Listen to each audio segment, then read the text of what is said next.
तो दक्षिण कोरिया की राजधानी, वर्ष 2021। हमारे पास एक सुंदर दिन है, बहुत अकेला, और हम एक विंग में 5 छात्रों को देख सकते हैं।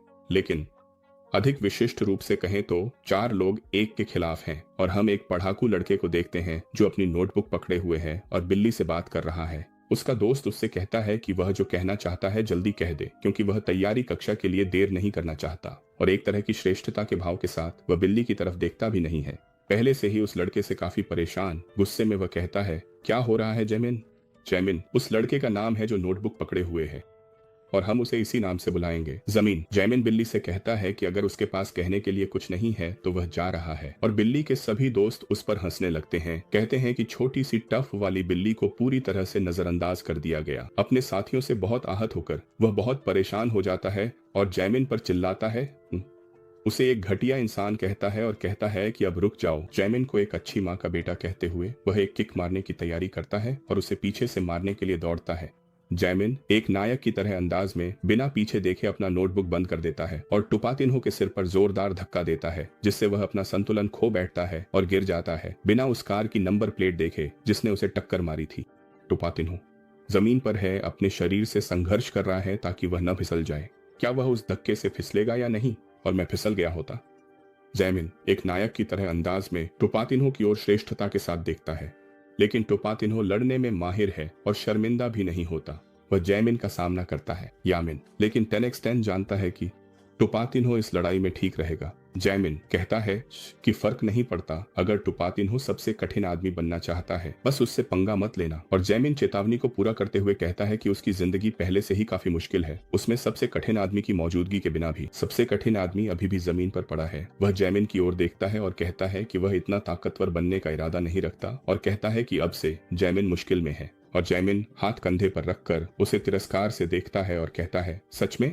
लेकिन जैमिन बहुत होशियार है, जैसा कि आप देख सकते हैं, और वह भूल जाता है कि लड़ाई में और भी लोग हैं, और उसे इतनी जोर से पसलियों में मारा जाता है कि ऐसा लगता है जैसे उसकी आत्मा उसके शरीर को छोड़ देगी। और फुटबॉल लिपस्टिक लगाए हुए लड़का जय मिन्हो के चेहरे पर हंसता है और पूछता है कि क्या जय मिन्हो सोचता था कि वे यहाँ सिर्फ सजावट के लिए हैं।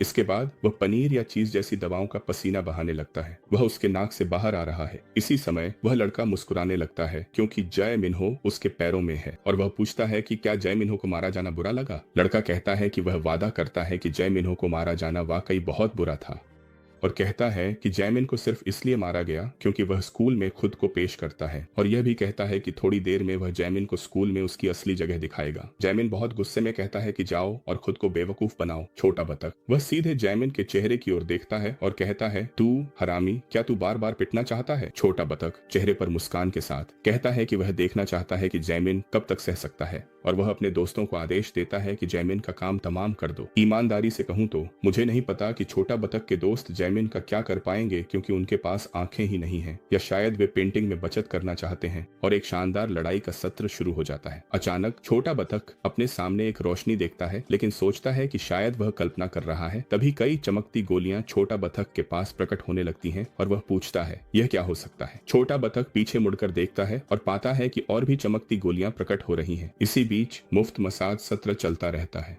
संगीत निदेशक देख रहे हैं कि क्या हो रहा है। हालांकि टाइप मिन्हो देखता है कि कुछ गड़बड़ है, क्योंकि वहां बहुत सारी चमकदार रोशनियां हैं, और वे इतनी तेज चमकती हैं कि टाइप मिन्हो अपने चेहरे के सामने हाथ रख लेता है ताकि वह उस रोशनी को न देख सके। अचानक वे रुक गए, क्योंकि एक ने कुछ चमकता हुआ देखा, दूसरे ने कुछ नहीं देखा, और तीसरे ने टाइप मिन्हो से पूछा कि वह क्या था। मिन्हो ने जवाब दिया कि वह कुछ भी नहीं जानता। उसने केवल एक चमक देखी थी और इससे वह बहुत डर गया था। पता लगाने के बाद जैमिन ने गुस्से भरी नजरों से देखा। हालांकि टाइप मिन्हो को लगता है कि वह अभी भी ठीक है और वह मसाज सत्र जारी रखना चाहता है। जैमिन के सिर पर धीरे से पैर रखते हुए वह उसे जमीन पर ही रहने के लिए कहता है, और उसके बाद ही टुपातिन्हो के चेहरे पर खुशी की झलक आई। अचानक टुपातिन्हो के पास एक आदमी प्रकट होता है और कहता है, यार 20 साल बीत गए हैं और यहाँ कुछ भी नहीं बदला। टुपातिन्हो उस आदमी से बहुत डर जाता है जो अचानक उसके बगल में प्रकट हो गया था, और वह आदमी टुपातिन्हो का निरीक्षण करना शुरू करता है, यह कहते हुए कि यूनिफॉर्म्स में बिल्कुल भी बदलाव नहीं आया है। टुपातिन्हो कुछ भी न समझते हुए पूछता है, तुम कौन हो? आवारा। और वह आदमी कुछ भी न समझते हुए पूछता है, आवारा? इसका क्या मतलब है? और वह आदमी जो बाहर से आया था बोलना जारी रखता है, क्या स्नानी के गोरे लोग अपने वरिष्ठों के साथ ऐसा ही व्यवहार करते हैं? और जय मिन्हो पूरी घटना को देखना शुरू करता है, यह समझने की कोशिश करते हुए कि आखिर हो क्या रहा है। जो आदमी बाहर से आया था अब कम वफादार है और कहता है कि वे बस एक जोश के पल में थे। फिर वह खुद को माफ कर देगा उन बातों के लिए जो उन्होंने कही थी। लेकिन फिर छोटा ब्राको उस आदमी से बोलता है जो बाहर से आया था, और यदि आप अनुभवी हैं तो किसे परवाह है। छोटा ब्राको उस आदमी को डराने की कोशिश करते हुए जो आया था कहता है कि उसे अपने काम से काम रखना चाहिए और आगे बढ़ते रहना चाहिए। और वह सोचता है कि एक बिल्ली इसमें क्यों दखल दे रही है। और छोटी बिल्ली उस लड़के से पूछती है जो बाहर से आया था कि क्या वह युवाओं के चालों में फंस रहा है। छोटी बिल्ली उस लड़के से कहती है जो बाहर से आया था कि वह यहाँ से चला जाए, नहीं तो वह उसे उसकी औकात दिखा देगा। अचानक वह लड़का जो बाहर से आया था पूछता है कि क्या आजकल के सारे लड़के ऐसे ही हैं, बिना तमीज के। और वह आगे जोड़ता है कि उन्हें अपने सीनियर्स से इस तरह बात नहीं करनी चाहिए, मैं पास ही हूँ। वह उसे मूर्ख कहकर चिल्लाने के लिए कहता है। वह बाहर से आए लड़के के सीने पर एक जोरदार लात मारता है, लेकिन उस लात का कोई असर नहीं होता और उसका हाथ उसके सीने में फंस जाता है। और इससे बाहर से आए लड़के को बहुत गुस्सा आ जाता है और वह टुपातिन्हो के अंदाज में कहता है कि अगर वह इसी तरह बेवकूफ बना रहा तो वह टुपातिन्हो का घमंड तोड़ देगा। वह खुद को मुख्य पात्र के हाथों से छुड़ाता है और पूछता है कि क्या उसकी अक्ल ठिकाने नहीं है। जो लड़का दिखाई दिया है वह मुख्य पात्र है और जैमिन मिन्हो यानी मुक्केबाज मुख्य पात्र नहीं है। टुपातिन्हो बेरहमी से मुख्य पात्र का इंतजार करता है, उसे तोड़ने की कोशिश करता है और उसके चेहरे पर एक बहुत ही सटीक मुक्का मारता है। लेकिन मुख्य पात्र बहुत ताकतवर है और लड़ाई में बहुत माहिर है और वह बिना किसी परेशानी के पलटवार करता है। टुपातिन्हो हैरान है कि वह इतनी आसानी से कैसे हार गया और मुख्य पात्र टुपातिन्हो से कहता है कि उसे वहीं रुक जाना चाहिए था जब वह उसके साथ नरमी बरत रहा था। और वह टुपातिन्हो से कहता है कि उसे अपने मालिक के साथ छोटे उंगली की तरह व्यवहार करना चाहिए। वह उसे देखता है और शायद सोच रहा है इस आदमी के दिमाग में जरूर कुछ गड़बड़ है। फिर मुख्य पात्र टुपातिन्हो की ओर देखता है और कहता है कि उसे लगता है कि वह उसी तरह का है जो सिर्फ मार खाने पर ही सीखता है। फिर मुख्य पात्र हाथों से एक इशारा करता है और ऐसी भाषा में बोलना शुरू करता है जिसे बाकी लोग नहीं समझते। क्या तुम्हारे पास है? मैंने सोबास की ओर देखा। इस कैडेट की शक्ल को एक पागल में बदल दो। लेकिन नहीं, और सभी लोग उस पागल नायक को देख रहे हैं जो अपने हाथ ऊपर उठा रहा है और उंगलियों से अजीब इशारे कर रहा है। और नायक अपनी उंगलियों का इस्तेमाल कर रहा है, उन्हें एक तरफ से दूसरी तरफ ले जा रहा है और कुछ भी नहीं होता। और सभी लोग पूछ रहे हैं कि यह पागल आदमी क्या कर रहा है। नायक, जिसने अभी तक अपना नाम नहीं बताया है, अपने हाथ की ओर देखता है और कहता है कि दर्पण काम नहीं कर रहा है। और हल्की सी हंसी के बीच वह चिल्लाता है, ओह सच में काम नहीं किया? यह तो हास्यास्पद है आजकल, है ना? वह नायक से बात करना जारी रखता है, उसे कहता है कि ऐसे व्यवहार मत करो जैसे तुम इस जीवन में कुछ हो, क्योंकि वह सिर्फ एक छोटा सा कोई नहीं है और नायक वहाँ है, एक तरफ भाग रहा है, दूसरी तरफ भाग रहा है, पूरी तरह से असमानता में।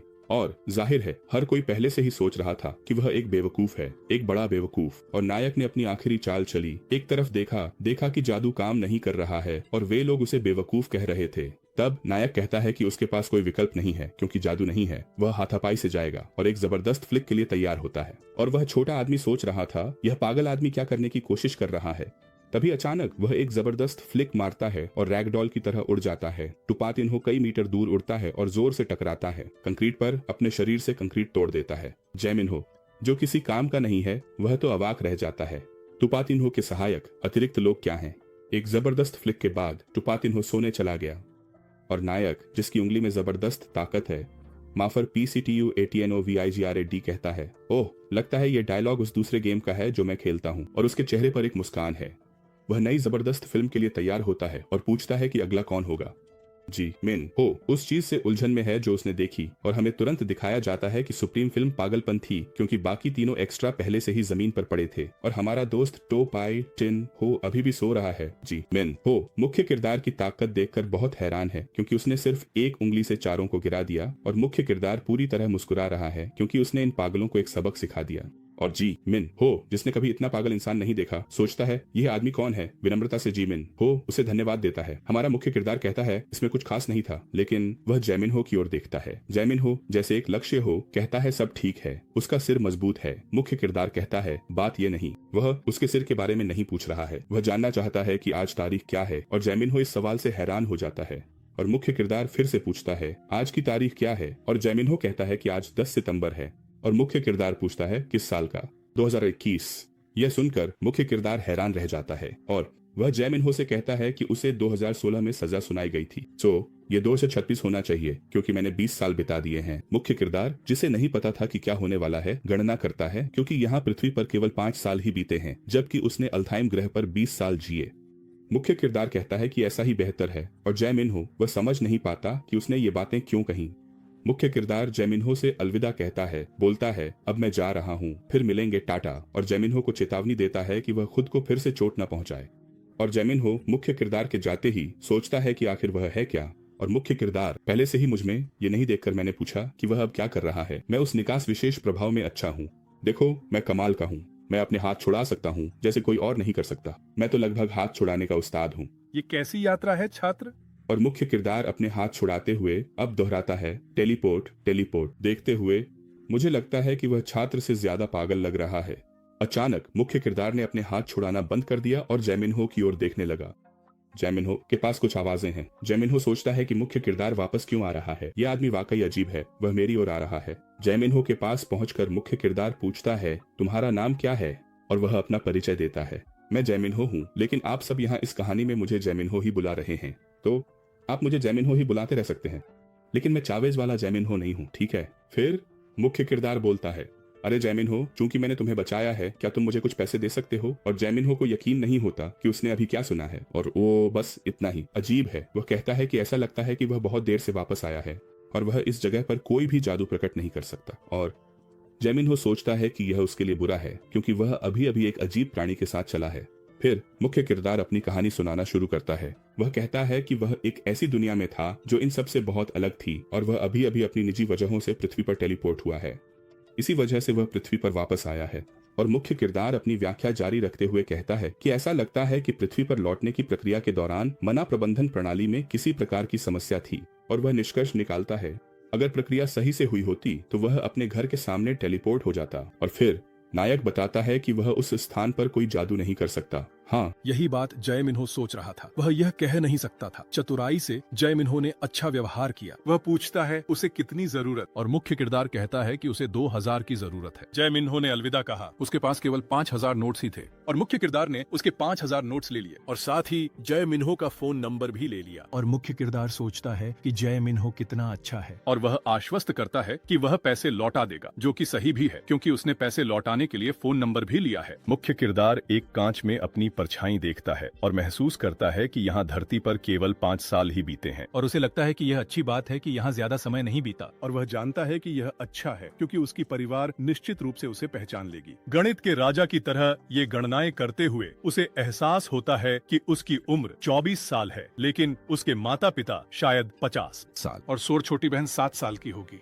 अब दृश्य बदलता है और एक मेट्रो स्टेशन पर आ जाता है। जब वह स्टेशन के पास पहुंचता है तो मुख्य किरदार कई सैन्य अधिकारियों को देखता है और सोचता है कि क्या मेट्रो स्टेशन के अंदर कोई हादसा हुआ है। चूंकि वह किसी निष्कर्ष पर नहीं पहुंच पाता, मुख्य किरदार 2 छात्रों को वहां से गुजरते हुए देखता है और तय करता है कि वह उनसे कुछ सवाल पूछेगा। वह पूछता है कि सैनिक मेट्रो स्टेशन के सामने क्या कर रहे हैं, क्या वहाँ कुछ हुआ है? लड़कियां सवाल को न समझते हुए हैरानी से एक दूसरे की ओर देखती हैं और मुख्य किरदार का मजाक उड़ाते हुए जवाब देती हैं कि सैनिकों का डंगोनन के प्रवेश द्वार की रखवाली करना तो सामान्य बात है, और पूछती हैं कि क्या मुख्य किरदार अब तक कोमा में था। यहीं पर मुख्य किरदार बिना किसी शक के कुछ भी समझ नहीं पाता और वह पूछने लगता है कि वे किस बारे में बात कर रही हैं। चूंकि मुख्य किरदार मेट्रो में नहीं जा सकता, वह टैक्सी से जाने की योजना बनाता है। हालांकि एक और ब्लॉक चलने के बाद वह एक और मेट्रो स्टेशन देखता है जहां सामने कोई सैनिक नहीं है और वह मेट्रो स्टेशन की ओर जाने का फैसला करता है अपने बूट के साथ, जो किसी महिला के लिए बहुत स्टाइलिश है और मुझे लगता है कि ये बूट महिलाओं के लिए ही है ना? और वह देखता है कि मेट्रो स्टेशन बंद है, निश्चित तार से घिरा हुआ है। वह समझ नहीं पाता कि क्या हो रहा है क्योंकि रोजमर्रा की तरह मेट्रो स्टेशन को खुला होना चाहिए था और इससे मुख्य किरदार को और भी ज्यादा शक होता है क्योंकि उसे लगता है कि मेट्रो स्टेशन के अंदर कोई हादसा हुआ है। लेकिन कहानी की एक संयोगवश घटना के चलते नायकत्व की ताकत से मेट्रो स्टेशन की चाबी उसके पास ही पड़ी होती है और जाहिर है मुख्य किरदार वह इसे ऐसे ही जाने नहीं देगा, है ना? क्योंकि चाबी तो अभी अभी वहां प्रकट हुई है जहां उसके पास नहीं थी, या फिर कोई बाथरूम गया था और चाबी वहीं छोड़ गया। महिलाओं का स्वागत है और अब हम मेट्रो स्टेशन की ओर बढ़ते हैं। वह मुख्य किरदार ने देखा कि मेट्रो पूरी तरह से खाली है, मेट्रो में कोई भी काम नहीं कर रहा है और वह कहता है कि ऐसा लगता है जैसे उन्होंने पूरी मेट्रो स्टेशन को बंद कर दिया है। मुख्य किरदार सोचता है कि उसे अंदर नहीं आना चाहिए था और वह मेट्रो स्टेशन से बाहर निकलने की कोशिश करता है। उसे चेतावनी मिलती है कि वह स्टेशन की प्रदर्शनी के डंगोनन में है। मुझे नहीं पता उस नाम का उच्चारण कैसे होता, फिर अचानक मुख्य किरदार की आंखें चौड़ी हो जाती हैं क्योंकि उसके सामने बाहर से एक सिस्टम पैनल प्रकट होता है। अब भी जिज्ञासु मुख्य किरदार सोचता रहता है कि यह क्या हो सकता है। उसे उन लड़कियों की बात याद आती है जब उन्होंने कहा था कि डंगोनन के प्रवेश द्वार पर सैनिक होना सामान्य है ताकि सुरक्षा हो सके। तभी उसे एहसास होता है कि वह डंगोनन में घुस चुका है। मुख्य किरदार को सिस्टम से घोषणा मिलती है जिसमें कहा गया है कि यह डंगोनन पहले ही पूरा हो चुका है, इसलिए अब केवल सामान्य राक्षस होंगे। और वह सोचता है, मेट्रो में राक्षस, पिछले 5 सालों में धरती के साथ क्या हो गया है ना? तो मुख्य किरदार वापस जाने की कोशिश करता है। हालांकि डंगोनन अब बंद हो चुका है। डंगोनन से बाहर निकलने के केवल 2 तरीके हैं, या तो डंगोनन की विशेष सेना के साथ या फिर उस सेना के साथ जो अंत में है। गेट को छूने के बाद नायक को एक सिस्टम संदेश प्राप्त होता है जिसमें कहा जाता है कि उसके पास कोई सेना नहीं है वापसी की। तब मुख्य किरदार समझ जाता है कि उसने बहुत बड़ी गलती कर दी है और जानता है कि अगर उसे यहाँ से बाहर निकलना है तो उसे पूरे डंगोनन को साफ करना होगा ताकि वह वापसी की सेना को ढूंढ सके। तो जब कोई और रास्ता नहीं है, मुख्य किरदार डंगोनन की ओर देखता है और कहता है, चलो ठीक है। मुख्य किरदार अंधेरे की ओर देखता है और सोचता है कि यह सिर्फ उसकी कल्पना है, लेकिन ऐसा लगता है कि राक्षस बाहर से आने वाले हैं और उनकी पूंछें मुख्य किरदार की ओर बढ़ने लगती हैं और वह जल्दी ही समझ जाता है कि कुछ उसकी ओर आ रहा है, उसका रास्ता। अचानक एक कुत्ता दैत्य, एक बहुत ही क्रूर प्राणी, मुख्य किरदार के सामने आ जाता है और वह पूरी तरह से अपनी प्रवृत्ति से उस पर वार करता है और वह कुत्ता दैत्य मुख्य किरदार के पीछे चिपका रहता है। मुख्य किरदार एक जादुई दर्पण का उपयोग करने की कोशिश करता है लेकिन वह असफल हो जाता है और कुत्ता दैत्य इसका फायदा उठाते हुए मुख्य किरदार पर एक भयंकर हमला करता है। ऐसा लगता है कि मुख्य किरदार ने अभी भी कुछ नहीं सीखा है, यहाँ तक कि बिना जादू के भी वह एक और जादू चलाने की कोशिश करता है और फिर से प्रयास करता है। जब मुख्य किरदार बड़े कुत्ते के सामने रुकता है तो वह उसके निर्माता को देखने का फैसला करता है और वह डर जाता है क्योंकि वह सीधे उस राक्षस की आंखों में देख रहा है और वह उस बड़े कुत्ते को ड्रेबिट के रूप में पहचानता है। ड्रेबिट पूरी तरह गुस्से में तीसरी बार मुख्य किरदार पर झपटता है। इसी दौरान मुख्य किरदार सोचता है, एक निर्माता जिसे धरती पर एक एल्फ होना चाहिए था, वह यहाँ क्यों है? अचानक मुख्य किरदार बगल में देखता है और चमत्कारिक रूप से वहाँ एक क्रोबार पड़ा है, नया, बस इस इंतजार में कि मुख्य किरदार ड्रेबिट के हमले को झेल सके। फिर से मुख्य किरदार अपना क्रोबार उठा लेता है। अब हालात वाकई पागलपन की हद तक पहुंच रहे हैं। मुख्य किरदार के पास एक क्रोबार है और सामने एक बड़ा कुत्ता है। मुख्य किरदार के दिमाग में बस एक ही बात है, उस बड़े कुत्ते को मारना। और वह कुत्ता जो भूखा है तेजी से मुख्य किरदार की ओर बढ़ता है, लेकिन इस बार मुख्य किरदार हथियार बंद है और अपने क्रोबार से ड्रेबिट की कल्पना की दुनिया को तोड़ देता है। द लास्ट ऑफ अस में विक्टर नायक कहता है कि वह जादू को साकार नहीं कर सकता, लेकिन उसके लिए यह कुछ भी नहीं है। लेकिन यह यहीं खत्म नहीं होता। अंधेरे से नई टांगें उभरती हैं और नायक तुरंत मुड़कर आने वाले का सामना करने के लिए तैयार हो जाता है। लेकिन इस बार ये पहले जैसा एक ड्रैग नहीं है। हालांकि नायक के लिए यह सब सिर्फ मजा है क्योंकि ड्रैग्स उसके सामने कुछ भी नहीं है। नायक जानता है कि अगर सिर्फ ड्रैग्स हैं तो वह उन्हें आसानी से संभाल सकता है। अब अगर मैं इतना मजबूत होता कि प्रकट हो सकता तो चीजें थोड़ी बदल सकती थीं। 4 ड्रैग्स में से आखिरी को मारने के बाद नायक का स्तर बढ़ गया और वह इस खबर से बहुत हैरान है। हालांकि यह पहले से ही अपेक्षित था क्योंकि वह स्तर 99 से घटकर स्तर 1 पर आ गया था और अब हम नायक की स्थिति विंडो दिखा रहे हैं और नायक को एहसास होता है कि वह फिर से स्तर 1 पर लौट आया है। हालांकि उसकी ताकत, फुर्ती, जीवन शक्ति, बुद्धिमत्ता सब कुछ वैसा ही है जैसा पहले था। उसकी मूल विशेषताएं रीसेट नहीं हुई और नायक ने 99 योगदान अंक जमा कर लिए हैं जिन्हें उसने अभी तक इस्तेमाल नहीं किया है। दूसरे शब्दों में यह उन खेलों की तरह है जहां आप पुनर्जन्म लेते हैं और फिर से स्तर बढ़ाने के लिए और भी मजबूत बन जाते हैं और निश्चित रूप से नायक पहले से कहीं अधिक शक्तिशाली बन जाएगा। और अब एक शुरुआती के रूप में नायक जानता है कि उसके सामने एक लंबी चढ़ाई है। और एक और बात जो नायक महसूस करता है वह यह है कि उसकी नेक्रोमैंसर कौशल भी स्थानांतरित हो गई है, यानी वह अपनी नेक्रोमैंसर कौशल को इस नई दुनिया में भी ले आया है। यह एक विकास है। वह स्तर 0 पर पहुंचा, 5 छोटे कुत्तों को मार डाला और अब पहले स्तर पर पहुंच गया है। तो वह इस मौके का फायदा उठाकर स्तर बढ़ाने वाला है क्योंकि इस ग्रह की ये चीजें अक्सर उसके आसपास घूमती रहती हैं। हे नायक, वह अपनी स्थिति विंडो देख रहा था, यह समझने की कोशिश कर रहा था कि उसकी नेक्रोमैंसर क्लास के सामने यह स्थानांतरित क्या दर्शाता है। लेकिन मैंने आपको पहले ही बता दिया है कि यह क्या है। वह अपनी नेक्रोमैंसर क्लास को ग्रह अल्फा से लेकर आया है, लेकिन बदले में कुछ और भी ज्यादा ताकतवर हुआ। स्तर 99 से स्तर 1 पर जाने के बदले में उसकी स्थिति और कौशल बिंदु बनाए गए। नायक को एक पूरा हैक किट मिला, उसे स्थानांतरित कौशल और एक समनिंग कॉम्बिनेशन बॉक्स मिला और ऊपर से यह भी उन्हें उपलब्धि भंडार प्राप्त हुआ। जो लोग नहीं जानते कि यह क्या है, चलिए थोड़ा खोजबीन करते हैं और देखते हैं कि यह क्या है। और हम वह कॉम्बिनेशन बॉक्स दिखा रहे हैं जो काफी हद तक माइनक्राफ्ट के क्राफ्टिंग टेबल जैसा दिखता है। फिर नायक उपलब्धि भंडार खोलता है और देखता है कि उसके पास 5 उपलब्धि अंक हैं। यह स्टोर उसके लिए पहले मौजूद नहीं था। और वह देखता है कि यह एक ऑनलाइन स्टोर है और यह वाकई बहुत शानदार है। नायक यह तय करने लगता है कि उसकी प्राथमिकताएं क्या हैं और जानता है कि उसे सबसे पहले कौशल प्राप्त करने की आवश्यकता है। नायक जानता है कि अगर वह रिटर्न लॉस ढूंढना चाहता है तो उसे सर्च कौशल और राक्षसों का सामना करने की जरूरत है। उसे कंकाल योद्धा का पता लगाने और उसे बुलाने के कौशल की आवश्यकता है। ये सब पहले से ही काफी है। हर एक कौशल की कीमत 10 पॉइंट्स है और उसके पास केवल 5 अचीवमेंट पॉइंट्स हैं। तो हर प्राणी जिसे वह मारता है उसे एक अचीवमेंट पॉइंट मिलता है। इसलिए तरीका यही है कि जो भी उसके सामने है उसे हराए और इन शुरुआती कौशलों को खरीदने के लिए पॉइंट्स इकट्ठा करे। लेकिन सबसे पहले नायक तय करता है कि उसके पास जो 99 पॉइंट्स हैं उन्हें वह आवंटित कर दे। आइए इन्हें बांटते हैं। नायक तय करता है कि वह अपने पॉइंट्स को बुनियादी सर्वाइवल स्टैट्स में लगाएगा क्योंकि उसके पास अभी तक कोई क्लास नहीं है। तो सभी 99 पॉइंट्स बांट दिए गए, जिससे उसके पास अब 0 पॉइंट्स बचे हैं। और उसी पल उसे अपने शरीर में जबरदस्त बदलाव महसूस होता है और नायक अपनी नई ताकत से बहुत प्रभावित होता है और हवा में कई वार करता है। तो ये क्रोबार अब बहुत काम आने वाला है। नायक अपने क्रोबार से उन जीवों को नष्ट करने के लिए उत्साहित है। नायक का स्पष्ट लक्ष्य है कि वह राक्षसों को मारकर अचीवमेंट पॉइंट्स कमाए और उसके पास पहली स्किल चुनने का मौका है। वह जिस स्किल की तलाश कर रहा है उसके जरिए वह रिटर्न स्टोन ढूंढ सकता है। आइए मारना शुरू करें ताकि वह अपनी स्टाइलिश छोटी महिलाओं की मॉडल बूट्स पहनकर स्किल खरीद सके। नायक ड्राइव इट की ओर बढ़ता है, लेकिन ड्राइव इट भी बहुत उत्साहित हैं और नायक की ओर बढ़ते हैं। और निश्चित रूप से नायक अपने दोस्त खरगोश का धन्यवाद करेगा कि वह स्वेच्छा से अपनी मौत के लिए आया और उसका आखिरी खरगोश भी खत्म कर दिया। नायक अब थोड़ा थका हुआ महसूस करता है एंड लेवल 3 तक पहुंच जाता है। नायक सोचता है कि ये जीव शायद कभी आना बंद नहीं करेंगे। हालांकि उसे इन्हें मारने में कोई दिक्कत नहीं है, बस थोड़ा थक गया है। 20 से ज्यादा पहले ही खत्म हो चुके हैं। ड्राइव इट पिजन के बाद वह सर्च और डिटेक्शन स्किल्स खरीदता है और तुरंत उनका इस्तेमाल शुरू कर देता है ताकि रिटर्न स्टोन ढूंढ सके। नायक निराश है क्योंकि आसपास कहीं भी रिटर्न स्टोन नहीं है। नायक जानता है कि अब केवल एक ही जगह बची है। सबवे का निचला स्तर। सीढ़ियों के नीचे देखते हुए वह कई नुकीले कानों वाले पिल्लों को देखता है और जानता है कि अगर उसे रिटर्न स्टोन चाहिए तो उसे वहीं नीचे जाना होगा। फिर नायक समझ जाता है कि वह अकेले उनका सामना सीधे नहीं कर सकता क्योंकि वे बहुत ज्यादा हैं। तो एक चालाक मुस्कान के साथ हमारा नेक्रोमैंसर अपना असली अंदाज दिखाने का फैसला करता है और समन स्केलेटन सोल्जर नामक स्किल बुक खरीदता है। नायक एक बार में 9 सैनिकों तक को आदेश दे सकता है कि वे एक स्केलेटन सोल्जर को बुलाए।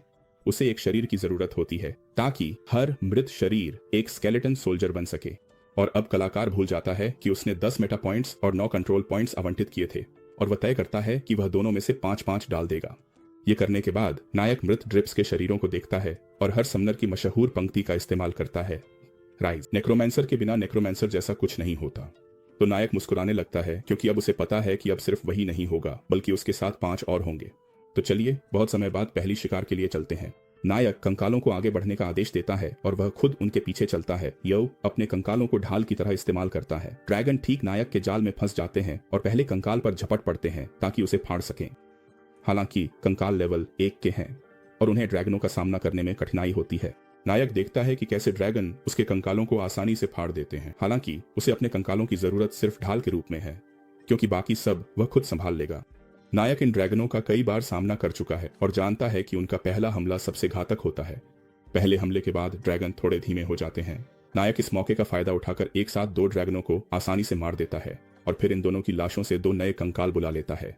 इस तरह अब उसके पास कुल 6 कंकाल हैं जिनमें से एक का हाथ नहीं है। जिस कंकाल का एक हाथ नहीं है वह सबसे पीछे है क्योंकि ये छोटे कुत्ते सोचते नहीं हैं, वे सीधे कंकालों पर हमला कर देते हैं। इसके बाद नायक अपनी प्रसिद्ध रणनीति का इस्तेमाल करता है।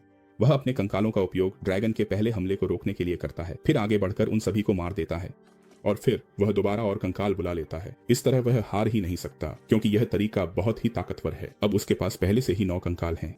अब जब उसने सभी ड्रैगनों को मार दिया है तो वह अपनी क्षमता का उपयोग वापसी के जोड़े को खोजने के लिए करता है और उसे वह अपने बहुत पास ही मिल जाता है। दृश्य बदलता है और अब हम इस काल कोठरी के बाहर का रास्ता देखते हैं जहां एक आदमी बाथरूम से लौट रहा है। ये वही गार्ड है जिसने चाबी भूल गई थी, जिससे नायक को आधे घंटे का बाथरूम ब्रेक मिल गया। यह अनजान अतिरिक्त व्यक्ति देखता है कि काल कोठरी के दरवाजे का ताला खुला है और वह घबरा जाता है, सोचता है कि आखिर क्या हुआ। वह निष्कर्ष निकालता है कि कोई आम नागरिक काल कोठरी में घुस गया है और यह अनजान आदमी जानता है कि अब वह मुसीबत में है क्योंकि उसने अपनी ड्यूटी में लापरवाही की। उसने काल कोठरी के दरवाजे के सामने अपनी पोस्ट छोड़ दी थी। वह अनजान आदमी अपने वरिष्ठ अधिकारियों को मदद के लिए बुलाने लगता है।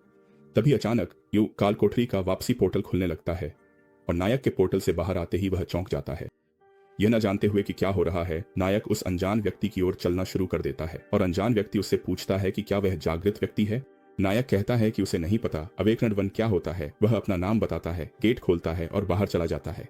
दृश्य बदलकर एक और काल कोठरी के बाहर एक गली में चला जाता है, जहां हम एक व्यक्ति को देखते हैं जिसके पास खून के पत्थरों से भरा एक बैग है। वह कहता है कि आज की लूट बहुत अच्छी रही, क्योंकि वह चोरी छिपे काल कोठरी में घुसा था। इस साहसी को पता है कि उसे काल कोठरी में प्रवेश करने से पहले पंजीकरण कराना चाहिए, क्योंकि जिन गिल्ड्स के पास काल कोठरी का स्वामित्व है वे बहुत अधिक शुल्क वसूलती हैं। इसलिए वह खुद को बहुत चालाक मानता है, क्योंकि वह अपनी मर्जी से किसी भी काल कोठरी में बिना पंजीकरण के घुस जाता है और फिर खून के पत्थर काले बाजार में बेच देता है। और ये रक्तपत खून की ये पत्थरें काले बाजार में असली कीमत से 4 गुना ज्यादा बिकती हैं। और वह साहसी व्यक्ति कहता है कि सिर्फ कोई बेवकूफ इन पत्थरों को आम बाजार में बेचता है। अचानक वह एक आवाज सुनता है जो उसे कमीने चूहे कहकर बुला रही है। वह व्यक्ति पूछता है कि उसने यह काम करके कितना चुराया। वह एक महिला है जो उससे बात कर रही है, लेकिन वह थोड़ी अंधेरे में है और वह उसे देख नहीं पाता। वह पूछता है कि वह कौन है और एक महिला सामने आती है और पूछती है, तुम जानना चाहते हो कौन? वह एक लाल बालों वाली महिला है जो कहती है कि वह मृत्यु की दूत है जो उसे मौत के पास ले जाने आई है। क्या शानदार चित्रण है ना? जॉ जिन्हो, नजरें हटाओ, जॉ जिन्हो। यह महिला स्कारलेट बर्ड टीम की कप्तान है, ली योनही।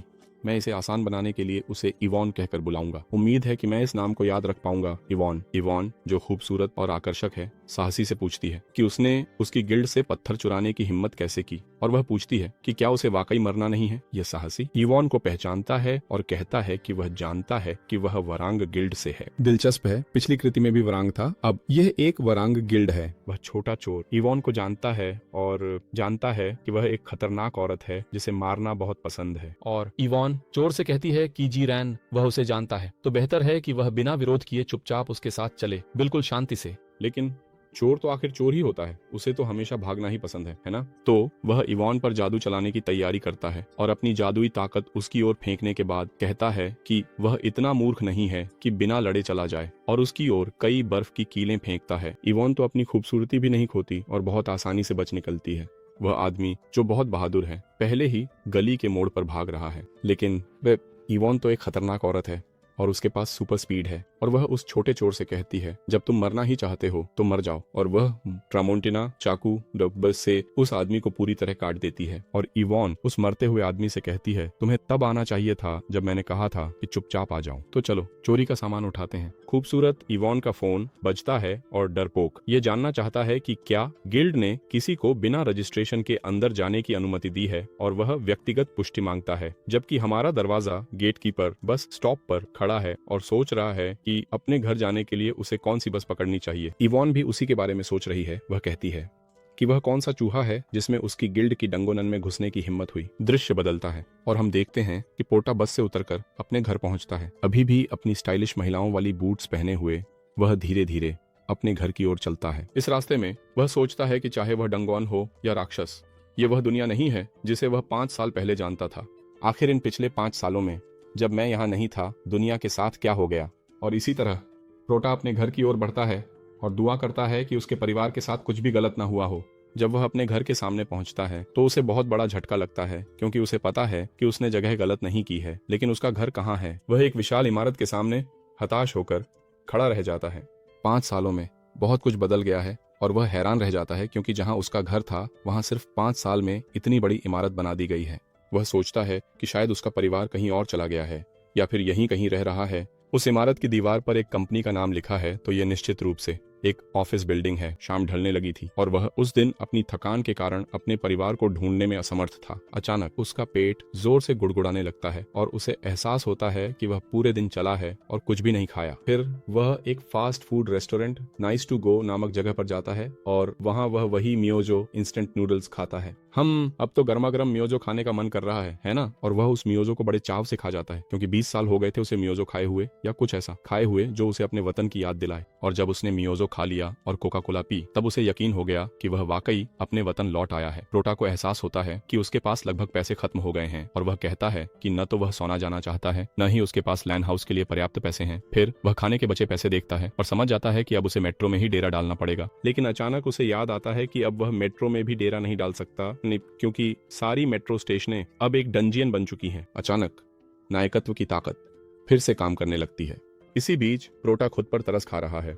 कह रहा है कि उसके पास रात का खाना खरीदने के लिए भी पैसे नहीं हैं और बस कप वाले मियोजो के लिए ही पैसे बचे हैं। दृश्य अब जैमिन्हो की ओर बदल जाता है। वह प्रोटा के बारे में सोचता है जो उससे पैसे मांग रहा था और उसे लगता है कि उस आदमी में कुछ गड़बड़ है। और इसी तरह जैमिन्हो एक लंचोनेट में जाता है जो किस्मत या नायकत्व की ताकत के चलते वही जगह है जहां प्रोटा भी मौजूद है। जय मिन्हो जब देखता है कि वह पागल आदमी वहीं है तो उसे झटका लगता है और प्रोटा समझ जाता है कि आज उसका भाग्यशाली दिन है क्योंकि उसका चलता फिरता बैंक अभी अभी आ गया है। जय मिन्हो पूरी तरह कांपते हुए सोचता है कि जरूर उसने कुछ गलत किया है जो उसी आदमी से एक ही दिन में 2 बार मिल गया। फिर जय मिन्हो मुड़कर जाने लगता है। प्रोटा तुरंत उठता है और जय मिन्हो को पीछे से पकड़ लेता है और कहता है कि जय मिन्हो बिल्कुल सही समय पर आया है क्योंकि वह तो अभी उसे फोन करने ही वाला था क्योंकि उसे पता है कि उसका दोस्त जय मिन्हो कभी उसे मुश्किल में नहीं छोड़ेगा। और जय मिन्हो जो उससे बिल्कुल भी घनिष्ठ नहीं है पूछता है कि वह उससे क्या चाहता है। प्रोटा पूछता है क्या तुम्हारे माता पिता घर पर हैं, और जय मिन्हो पूछता है कि वह यह क्यों जानना चाहता है। प्रोटा कहता है कि उसे उसके माता पिता को बताना है कि वह 4 लोगों द्वारा पीटा जा रहा था। तभी अचानक जय मिन्हो कहता है कि उसके माता पिता मर चुके हैं। प्रोटा यह सुनकर कहता है अरे क्या अच्छी बात। वह अच्छी बात कहना भी पूरा नहीं करता और सिर पकड़कर दया भरी शक्ल में बगल की ओर देखता है और कहता है क्या अफसोस है। प्रोटा जय मिन्हो की ओर देखते हुए पूछता है कि क्या वह अकेले रहता है। प्रोटा को जवाब जानने में कोई दिलचस्पी नहीं है और वह कहता है चलो चलते हैं। और जय मिन्हो बिना समझे पूछता है कि कहाँ। प्रोटा बहुत ही आत्मविश्वास के साथ कहता है कि उसके घर जाहिर है। प्रोटा कहता है कि वह उसके घर मुफ्त में नहीं रहेगा और अपनी आखिरी 3 सिक्के जय मिन्हो को दे देता है। जय मिन्हो उस सबको अविश्वास से देखता रहता है। वो यकीन नहीं कर पाता और प्रोटा से कहता है रुको, क्या ये वही पैसे नहीं है जो तुमने उठाए थे। जय मिन्हो ने उठाए बोलना भी पूरा नहीं किया था कि एक मुट्ठी तेजी से उसके पास से गुजरती है और वह हैरान स्तब्ध वहीं खड़ा रह जाता है। बिल्कुल वह प्रोटा ही था और वह कहता है कि उसने एक मक्खी देखी थी और जय मिन्हो के सिर के पास से पकड़ी हुई मक्खी दिखाता है। प्रोटा के दबाव में जय मिन्हो के पास कोई और रास्ता नहीं बचता और वह प्रोटा को अपने घर ले जाता है। दृश्य अगले दिन स्कूल में बदल जाता है जहां प्रोटा पढ़ता था और हम प्रोटा को अपने पुराने शिक्षक से बात करते हुए देखते हैं। शिक्षक प्रोटा को देखकर बहुत हैरान हो जाते हैं कि वह जीवित है भी, क्योंकि सभी को लगता था कि वह मर चुका है। प्रोटा होंठों पर मुस्कान के साथ कहता है कितने समय बाद मिल रहे हैं प्रोफेसर। शिक्षक सीधे मुद्दे पर आते हैं और पूछते हैं कि वह इस पूरे समय कहाँ और कैसे जीवित रहा और फिर से प्रोटा से कहते हैं कि जब वह गायब हुआ था तो सभी को लगा था कि वह मर गया है और प्रोटा कहता है कि तकनीकी रूप से वह मर गया था और फिर से जीवित हो गया। प्रोटा शिक्षक से कहता है कि उसे कुछ चीजें सुलझानी हैं। इसी तरह वह पूछता है कि क्या वह छात्रों के रिकॉर्ड देख सकता है। दृश्य बदलता है और अब हम दूसरे मंजिल की तीसरी कक्षा या तीसरे मंजिल की दूसरी कक्षा में हैं, जहां हम जय मिन्हो जो सबका पंचिंग बैग है को एक खूबसूरत लड़की से बात करते हुए देखते हैं और टुपेटिन्हो जो लगता है कि उसी कक्षा में पढ़ता है उसके ठीक पीछे गुस्से वाले चेहरे के साथ देख रहा है। जो मारता है वह भूल जाता है और जो पिटता है वह नहीं भूलता। टुपेटिन्हो अब तक उस सुप्रीम डेडा उंगली की मार को नहीं भूला है जो उसे पड़ी थी। टुपेटिन्हो पूरी बेरुखी के साथ आता है और उस खूबसूरत लड़की से जो जय मिन्हो से बात कर रही थी कहता है कि वह वहां से चली जाए और ये क्योंकि उसे जय मिन्हो से बात करनी है, और फिर वह जय मिन्हो को प्यार से गले लगाता है। टुपेटिन्हो जय मिन्हो को छोटा कमीना कहकर बुलाता है और कहता है कि कल उसकी बहुत किस्मत थी क्योंकि वह अजीब सा बंदा अचानक आ गया और उसकी जान बचा ली, और अब वह कहता है कि वे कल की अधूरी बात आज पूरी करेंगे। और जय मिन्हो जैसा कि हर बेवकूफ पिटाई खाने वाला करता है चुपचाप मार खाना चाहता है बिना किसी से कुछ कहे, और वह टुपेटिन्हो से कहता है कि वह क्लासरूम के अंदर कोई तमाशा न करे,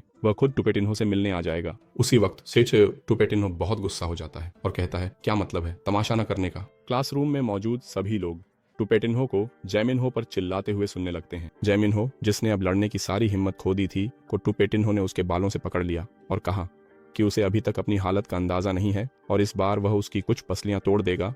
तभी अचानक कोई दरवाजे पर आता है और उन्हें तुरंत रुकने के लिए कहता है। प्रोटा कहता है कि वह बिल्कुल सही समय पर पहुंचा है। टुपेटिन्हो बहुत गुस्से में है और पूरी हिम्मत से भरा हुआ है। यह साफ दिख रहा है कि उसे यह भी नहीं पता कि उसे किस ट्रक ने टक्कर मारी थी। प्रोटा सभी नकली गुंडों को अपने पीछे चलने के लिए कहता है। वो गुंडा वापस आ गया क्योंकि उसे तो बस एक हल्की सी चोट लगी थी और उसे यह भी नहीं पता कि उसके बाद क्या हुआ। अब अगर प्रोटा ने उसे और उसकी लड़ने की इच्छा दोनों को ही पूरी तरह खत्म कर दिया होता तो वह कभी वापस नहीं आता। लेकिन यही चीज प्रोटा इस कहानी में सिखाएगा और आप देखेंगे कि वह कई लोगों की लड़ने की इच्छा को खत्म कर देगा। दृश्य अब स्कूल की छत पर बदल जाता है जहाँ कई एक्स्ट्रा लोग बस देख रहे हैं। हालांकि वहाँ 2 एक्स्ट्रा ऐसे भी हैं जो देख नहीं पा रहे क्योंकि उनकी आंखें ही नहीं हैं। वे सोच रहे हैं कि आखिर एक अकेला लड़का टुपेटिन्हो की गैंग से क्यों भिड़ गया, और जय मिन्हो खुद से पूछता है कि वह शख्स यहाँ स्कूल में क्या कर रहा है। इसी दौरान हम प्रोटा का मजेदार दृश्य देखते हैं जिसमें वह टुपेटिन्हो के मुक्कों से बचता जा रहा है और टुपेटिन्हो जिसे अब तक समझ नहीं आया बार बार प्रोटा से कहता है कि वह उसके मुक्कों से बचना बंद कर दे। और प्रोटा सोचता है कि चाहे वह अल्फाइम हो या धरती, टुपेटिन्हो जैसे लोग हर जगह हमेशा मिलेंगे ऐसे लोग जो अपनी ताकत या प्रभाव के कारण घमंडी हो जाते हैं। और टुपेटिन्हो वहां अपनी पूरी ताकत लगा रहा है प्रोटा को मारने की कोशिश में, लेकिन प्रोटा को तो पसीना भी नहीं आ रहा। प्रोटा जानता है कि टुपेटिन्हो लड़ाई में खुद को बहुत बड़ा समझता है, बिना अपनी असली औकात जाने, और यही बात प्रोटा को एक आदमी कार्सिस की याद दिलाती है। अल्फाइम यूनियन का कार्सिस वही नकाबपोश सुनहरे बालों वाला एल्फ था जिसकी नाखून कभी कटते ही नहीं थे। क्या बदसूरत नाखून है वो, है ना? उसके नाखून को देखो, मैं उसका क्लोजअप भी दिखाऊंगा। जानते हो वो दूसरा हाथ क्यों नहीं दिखा रहा? उसकी एक नाखून टूट गई थी, उसे उस हाथ के बाकी नाखून काटने पड़े और वो दूसरा हाथ नहीं दिखा रहा। कार्सिस नरसंहार का नेक्रोमेंसर था, वो आत्माओं का एक अमर्यादित संहारक था। लेकिन कार्सिस ने एक गलती कर दी थी। उसने प्रोटा के क्षेत्र पर लालच किया और प्रोटा के खिलाफ सबको एकजुट करने के लिए हर संभव कोशिश की। डेजावू से वापस आते हुए या डेजावी हम देखते हैं कि टुपेटिन्हो पूरा पसीने से तर है और प्रोटा को एक भी मुक्का नहीं मार पाया। और प्रोटा वैसा ही है जैसा मुझे एक प्रोटा पसंद है। वो डरपोक नहीं है और अपने दुश्मनों को माफ नहीं करता। मैं कभी भी आपको ऐसी कोई कहानी नहीं दिखाऊंगा जिसमें प्रोटा डरपोक हो। टुपेटिन्हो अपनी गैंग से चिल्लाता है, अरे तुम लोग और कितनी देर तक ऐसे ही खड़े रहोगे? आओ और उस कमीने पर हमला करो। और प्रोटा कहता है कि ऐसे लोगों से निपटने का बस एक ही तरीका है। इसी बीच चारों लोग प्रोटा पर हमला करने के लिए आगे बढ़ते हैं। और प्रोटा का क्या हाल है? चेहरे पर हल्की सी मुस्कान, पैर में ऐसी चप्पल जो लड़ाई में बहुत परेशान करती है। ओ दर्शक, तुम्हारे लिए एक सलाह, अगर कभी तुम्हारा झगड़ा हो जाए तो ऐसी चप्पल पहनकर मत जाना, ठीक है? नंगे पैर रहना, वरना तुम हार जाओगे।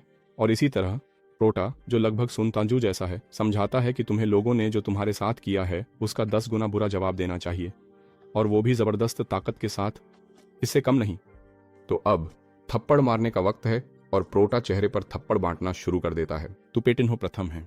प्रोटा बस इसलिए उन्हें मुक्का नहीं मार रहा है क्योंकि वो बहुत ताकतवर है। अगर वह उन सबको एक एक मुक्का मार दे तो वे मर जाएंगे, इसलिए ये तो बस अपमानजनक थप्पड़ ही है। और हम देखते हैं कि टुपेटिन्हो जो गुंडा है वह वहाँ कांपता हुआ खड़ा है। प्रोटा उसे कहता है कि आगे आओ, वहाँ खड़े मत रहो। क्या वह नहीं चाहता था कि वह प्रतिक्रिया दे? तो अब वह प्रतिक्रिया दे रहा है। टुपेटिन्हो बहुत गुस्से में आ जाता है और एक बड़ा मुक्का मारने की तैयारी करता है। तो इसके बाद तो बस पिटाई ही पिटाई थी। सभी जमीन पर गिरे हुए हैं और कराह रहे हैं और प्रोटा उन्हें कचरा कह रहा है। प्रोटा कहता है कि वे कुछ भी नहीं हैं, वे बस मार खाते वक्त बहुत शोर मचाना जानते हैं, और उन्हें धीरे धीरे कराहने के लिए कहता है। अचानक प्रोटा की एलियन इंद्रियां कंपन करने लगती हैं, या फिर यह बस कहानी का हिस्सा है। एक टैक्सी स्कूल के सामने आकर रुकती है। वह टैक्सी से बाहर निकलने वाले व्यक्ति को देखकर बहुत हैरान हो जाता है और हमें एक अधेड़ उम्र की महिला दिखाई जाती है जो बहुत जल्दी में स्कूल की ओर बढ़ती है और प्रोटा तुरंत उसे पहचान लेता है और उसे माँ कहकर बुलाता है। यह वह सबसे भावुक दृश्य है जो आप कहीं भी देख सकते हैं। एक माँ जिसने सोचा था कि उसका बेटा मर चुका है, उसे कई सालों बाद जीवित पाती है। प्रोटा की माँ आंसुओं में डूब जाती है और वह खुद भी बहुत भावुक हो जाता है, लेकिन उसकी आंखों से एक भी आंसू नहीं निकलता। मुझे लगता है कि उसे मनोवैज्ञानिक की जरूरत पड़ेगी। उसकी माँ के शब्दों के अनुसार उसके गायब होने के तुरंत बाद 5 साल पहले दुनिया भर में डंजनों का फूटना शुरू हो गया था, जिसमें सभी मेट्रो स्टेशन एक साथ काल कोठरी बन गए थे। और वह उसे बताती है कि उसके पिता की मृत्यु डंजन के फूटने के दौरान फंस जाने के कारण हो गई थी। उसके पिता काम से लौट रहे थे और एक राक्षस द्वारा मारे गए। इस तरह उसकी माँ को सुआह की देखभाल करते हुए अकेले ही जीवन बिताना पड़ा। सुआह प्रोटा की छोटी बहन है और उसकी माँ आगे समझाती हैं कि उनके परिवार के पास ज्यादा पैसे नहीं थे और जब उसकी छोटी बहन बीमार पड़ गई तो जो भी बचत थी वह जल्दी ही खत्म हो गई। इसलिए उसे घर बेचना पड़ा और अपनी बहन के इलाज का खर्च उठाने के लिए यह छोटा सा अपार्टमेंट किराए पर लेना पड़ा। लेकिन भगवान का शुक्र है कि अब उसकी बहन बिल्कुल ठीक है, वह पूरी तरह से स्वस्थ हो गई है। डंगोनन के फूटने वाले दिन के बाद हर एक दिन बस दर्द और तकलीफ से भरा हुआ था। इसके बाद प्रोटा की माँ कहती हैं कि वह उसकी छोटी बहन को लेने के लिए क्रेच जा रही हैं और उसे कहती हैं कि वह कहीं भी ना जाए। अगर वह मेरा बेटा होता तो मैं उसे भी क्रेच साथ ले जाती, मुझे कुछ भी सुनना नहीं है। 5 साल तक नहीं देखा, मैं भी साथ ले जाता। और प्रोटा वहीं खड़ा होकर देखता है कि उसकी माँ कहाँ रहती है और हमें वह छोटा सा अपार्टमेंट दिखाया जाता है जिसमें उसकी माँ अपनी छोटी बहन के साथ रह रही है। बस इतना ही है। और बाथरूम? प्रोटा सोचता है कि वह सिर्फ देखकर ही महसूस कर सकता है कि उसकी माँ को कितनी मुश्किलों का सामना करना पड़ता है, क्योंकि वह अकेले ही पूरे परिवार की जिम्मेदारी उठा रही है। यह कमरा सच में पूरे परिवार के सोने के लिए बहुत छोटा था और प्रोटा दीवार पर रखी बंद डिब्बों को देखता है और वहाँ बहुत सारे डिब्बे थे जो पूरी दीवार को घेरे हुए थे। जब वह खोलकर देखता है कि उसमें क्या है, उसमें उसकी और उसके पिता की बहुत सारी चीजें थीं। इन चीजों को उसकी माँ फेंक नहीं पाई थी और प्रोटा बहुत अच्छे से जानता है कि उसकी माँ ने इन्हें क्यों नहीं फेंका। ऐसा लगता है जैसे वह बेटे और पति की सारी यादों को ही फेंक रही हो और प्रोटा का दिल टूट जाता है। आखिरकार उसकी माँ अपनी छोटी बहन के साथ आती है और माँ छोटी सुआ से कहती है कि अपने बड़े भाई को हेलो कहो, और उसकी बहन बहुत झिझकते हुए भाई को हेलो कहती है। वह जाहिर है बेवकूफ और खुश भाई जैसा चेहरा बनाता है। प्रोटा अपना हाथ उसके सिर पर रखते हुए कहता है, सुआ तुम कितनी बड़ी हो गई हो, क्या तुम्हें मेरी याद है? प्रोटा कहता है कि उसने अपनी बहन की कई बार नैपी बदली है जब वह बहुत छोटी थी। छोटी बहन गुस्से वाले चेहरे के साथ कहती है कि वह अब पेशाब नहीं करती। माँ छोटी सुआ को उसके भाई के साथ खेलने के लिए छोड़ देती है। इसी बीच वह दोनों के लिए बहुत स्वादिष्ट खाना बनाने जाती है और छोटी बच्ची पूछती है कि क्या मम्मी आज रेस्टोरेंट नहीं जाएंगी, और माँ कहती है कि नहीं, आज उनका छुट्टी का दिन है। प्रोटा ने कभी इतनी खुशी महसूस नहीं की थी। रात हो जाती है और सभी सोने की तैयारी करते हैं। बत्ती बुझ जाती है, माँ और बेटी सो रही हैं, लेकिन प्रोटा अपनी आंखें बंद नहीं कर पाता। वह सो नहीं पाता। वह सोचता रहता है कि 20 साल पहले क्या हुआ था जब उसे बिना किसी स्पष्ट कारण के अल्फी बुला लिया गया था। अल्फवेन एक ऐसा संसार था जो वीडियो गेम जैसा दिखता था और प्रोटा को किसी भी और से ज्यादा बहादुरी से लड़ना पड़ा, और वह हर संभव तरीके से अपनी जीत हासिल करने और क्रूर राक्षसों और अल्फवेन के सभी जीवों के खिलाफ जीवित रहने के लिए लड़ता रहा। बहुत संघर्ष के बाद प्रोटा अधिकतम स्तर का नेक्रोमेंसर बन गया और उसके पास खुद का एक इलाका था जहां वह सब कुछ नियंत्रित करता था, जीवन और मृत्यु दोनों। लेकिन एक बात हो गई, वह अपनी यात्रा का अंत देख नहीं पा रहा था। अचानक आयामी प्रशासक प्रोटा को बुलाता है और पूछता है कि क्या वह अपने ग्रह पर लौटना चाहता है, और वह बिना किसी लगाव के हाँ कह देता है और तुरंत पृथ्वी पर वापस भेज दिया जाता है। और प्रोटा सिर्फ इस उम्मीद में जिंदा रहा कि वह पृथ्वी पर लौट सके और फिर से अपने परिवार को देख सके। वह बस वही सामान्य खुशी चाहता था जैसी उसे यहाँ पृथ्वी पर मिली थी। लेकिन जिस पृथ्वी पर वह लौटा था वह बहुत बदल चुकी थी, और इन बदलावों के कारण उसके पिता की मृत्यु हो गई थी और उसका परिवार दिवालिया और बेसहारा हो गया था। तब प्रोटा अपना पहला लक्ष्य तय करता है। उसे बहुत सारा पैसा कमाना है और उसे लगता है कि यह आसान होगा क्योंकि वह अल्फवेन पर जीवित रहा है, एक ऐसा ग्रह जहां अगर आप मजबूत नहीं हैं तो एक दिन भी नहीं जी सकते। इसलिए पोई पोई अपने परिवार के लिए वह वादा करता है कि वह सब कुछ बदल देगा। अगले दिन प्रोटा अपने स्टाइलिश जूते पव या सैंडल पहनकर बैठा है, अपनी माँ द्वारा दिए गए मोबाइल फोन को देख रहा है और डिस्पर्टाडो के बारे में सर्च कर रहा है क्योंकि उसे मेट्रो वाले कागाओ की याद आती है जिसने उससे पूछा था कि क्या वह एक डिस्पर्टाडो है। प्रोटा को वह बातचीत याद आती है जो उसने कागाओ के साथ की थी। कागाओ ने कहा था कि उसे बहुत डर लग रहा था ये सोचकर कि कोई आम इंसान डंगोनन के अंदर चला गया है। कागाओ पूछता है कि वह बंद पड़ी खान में क्यों गया था। ये खान तो न तो ब्लड स्टोन गिराती है न ही कुछ और देती है। फिर हम देखते हैं कि कागाओ ने प्रोटा से एंट्री रजिस्टर भरवाया और प्रोटा सोच में पड़ जाता है कि पैसे कैसे कमाए जाएं। प्रोटा को पता चलता है कि वह एक डिस्पर्टाडो है, तो अब वह इसी पर फोकस करेगा ताकि पैसे कमा सके। सिर्फ कहानी की वजह से प्रोटा अपनी माँ को एक संदेश भेजता है क्योंकि ऐसी कोई माँ नहीं होगी जो अपने बेटे को इसके बाद बाहर जाने दे। प्रोटा अपनी माँ को संदेश भेजता है कि यहाँ पास में एक आदमी अकेला रहता है और वह उसके साथ रहेगा जब तक वह डिस्पर्टाडो की परीक्षा की तैयारी करता है। अपने मन में प्रोटा सोचता है कि वह अपनी माँ पर बोझ नहीं बनेगा और इस तरह वह वादा करता है कि वह पैसे कमाकर अपनी माँ को थोड़ी शांति दिलाएगा। प्रोटा फोन नंबर को देखते हुए बोलना शुरू करता है कि उसे इस व्यक्ति को परेशान करने के लिए बहुत अफसोस है, लेकिन वह बाद में उसे भुगतान करने का इरादा रखता है। और जो व्यक्ति फोन उठाता है वह कहता है, फ्यूनरल सर्विस भगवान के साथ जाए, क्या आप ताबूत खरीदना चाहते हैं या पूरी सेवा? प्रोटा कुछ समझ नहीं पाता। क्या अंत्येष्टि गृह ईश्वर के साथ जुड़ा हुआ है? यह क्या मतलब हुआ? कागज? वह फोन को देखता है, कागज को देखता है, फिर से फोन को देखता है और दोनों एक जैसे हैं और वह व्यक्ति वही है। नमस्ते नमस्ते, अंत्येष्टि गृह भगवान के साथ है, बोलिए आपको क्या कहना है? प्रोटा मासूमियत में कहता है, मैं जैमिन्हो से बात करना चाहता हूँ। वह आदमी अधीर था और बोला, जैमिन्हो? यहाँ कोई जैमिन्हो नहीं। ठीक है, अगर आप सेवा नहीं खरीदना चाहते फोन काट दीजिए। साफ है जैमिन्हो ने उसे सही नंबर नहीं दिया था। क्या वह ऐसे प्रोटा को सही नंबर देगा जिसे वह जानता नहीं? अब ये प्रोटा अपना नाम नहीं बताएगा क्योंकि मैं प्रोटा बोलते बोलते थक गया हूँ। प्रोटा जैमिन्हो को गालियां देने लगता है क्योंकि उसने उसे गलत नंबर दिया था। रात हो जाती है और हम एक बहुत सुंदर अपार्टमेंट देखते हैं। ये जैमिन्हो का घर है और वह अपने अपार्टमेंट में पहुंच रहा है। जैमिन्हो सोचता है कि वह प्रोटा का धन्यवाद नहीं कर पाया जिसने उसे 2 बार बचाया था और उसके बाद टुपेटिन्हा और उसकी गैंग कभी उसके पास नहीं आई। जैमिन्हो सोचता है कि प्रोटा एक साइकोपैथ जैसा लगता था, लेकिन निश्चित रूप से वह बुरा इंसान नहीं है और जैमिन्हो शर्त लगाता है कि उसने अपनी माँ से बात कर ही ली होगी। Electronic lock. जैमिन्हो अपना नंबर डालता है और अंदर जाता है। जैमिन्हो पूरी तरह निश्चिंत होकर अंदर जाता है जब अचानक प्रोटा उसके घर के अंदर होता है और प्रोटा कहता है, तो जैमिन्हो कैसे हो तुम? जैमिन्हो बहुत हैरान हो जाता है और समझ नहीं पाता कि क्या हो रहा है और वह बहुत गुस्से में पूछता है, तुम मेरे घर में कैसे घुसे? उसने कहा, पासवर्ड से, जाहिर है मैंने तुम्हें पासवर्ड डालते हुए देख लिया था। और जैमिन्हो कहता है कि ये तो घुसपैठ है। प्रोटा कहता है कि ये घुसपैठ नहीं है क्योंकि उसने पहले कॉल करने की कोशिश की थी लेकिन जैमिन्हो का दिया नंबर गलत निकला। जैमिन्हो कुछ बोलने की कोशिश करते हुए कांपता है लेकिन प्रोटा उसे रोक देता है और कहता है कि वह उससे एक सवाल पूछना चाहता है। एक और रफल्स चिप्स उठाते हुए प्रोटा कहता है कि वह एक जागृत डेस्परतादो है और जैमिन्हो बहुत हैरान हो जाता है और चिल्लाता है, तुम एक जागृत डेस्परतादो हो।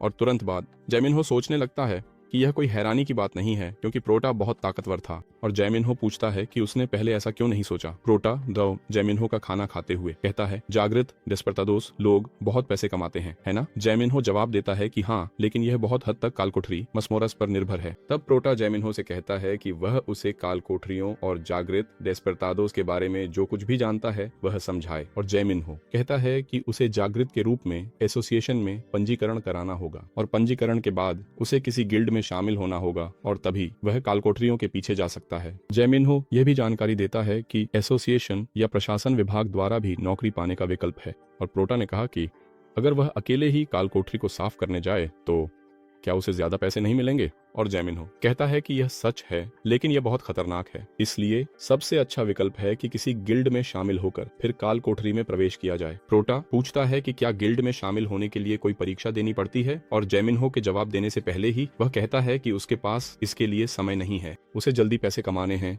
क्योंकि उसके परिवार को पैसों की जरूरत है। और वह कहता है, यार अगर तुम गिल्ड में शामिल नहीं होना चाहते तो कम से कम कालकोठरी में जाने से पहले किसी टीम में तो शामिल हो जाओ। और जैमिन्हो समझाता है कि कालकोठरियां बहुत खतरनाक होती हैं, वहां कई लोग अपनी जान गंवा चुके हैं। जैमिन्हो प्रोटा से कहता है कि वह अपने मोबाइल में एक एप्लीकेशन डाउनलोड करे और प्रोटा पूछता है, एप्लीकेशन क्या है?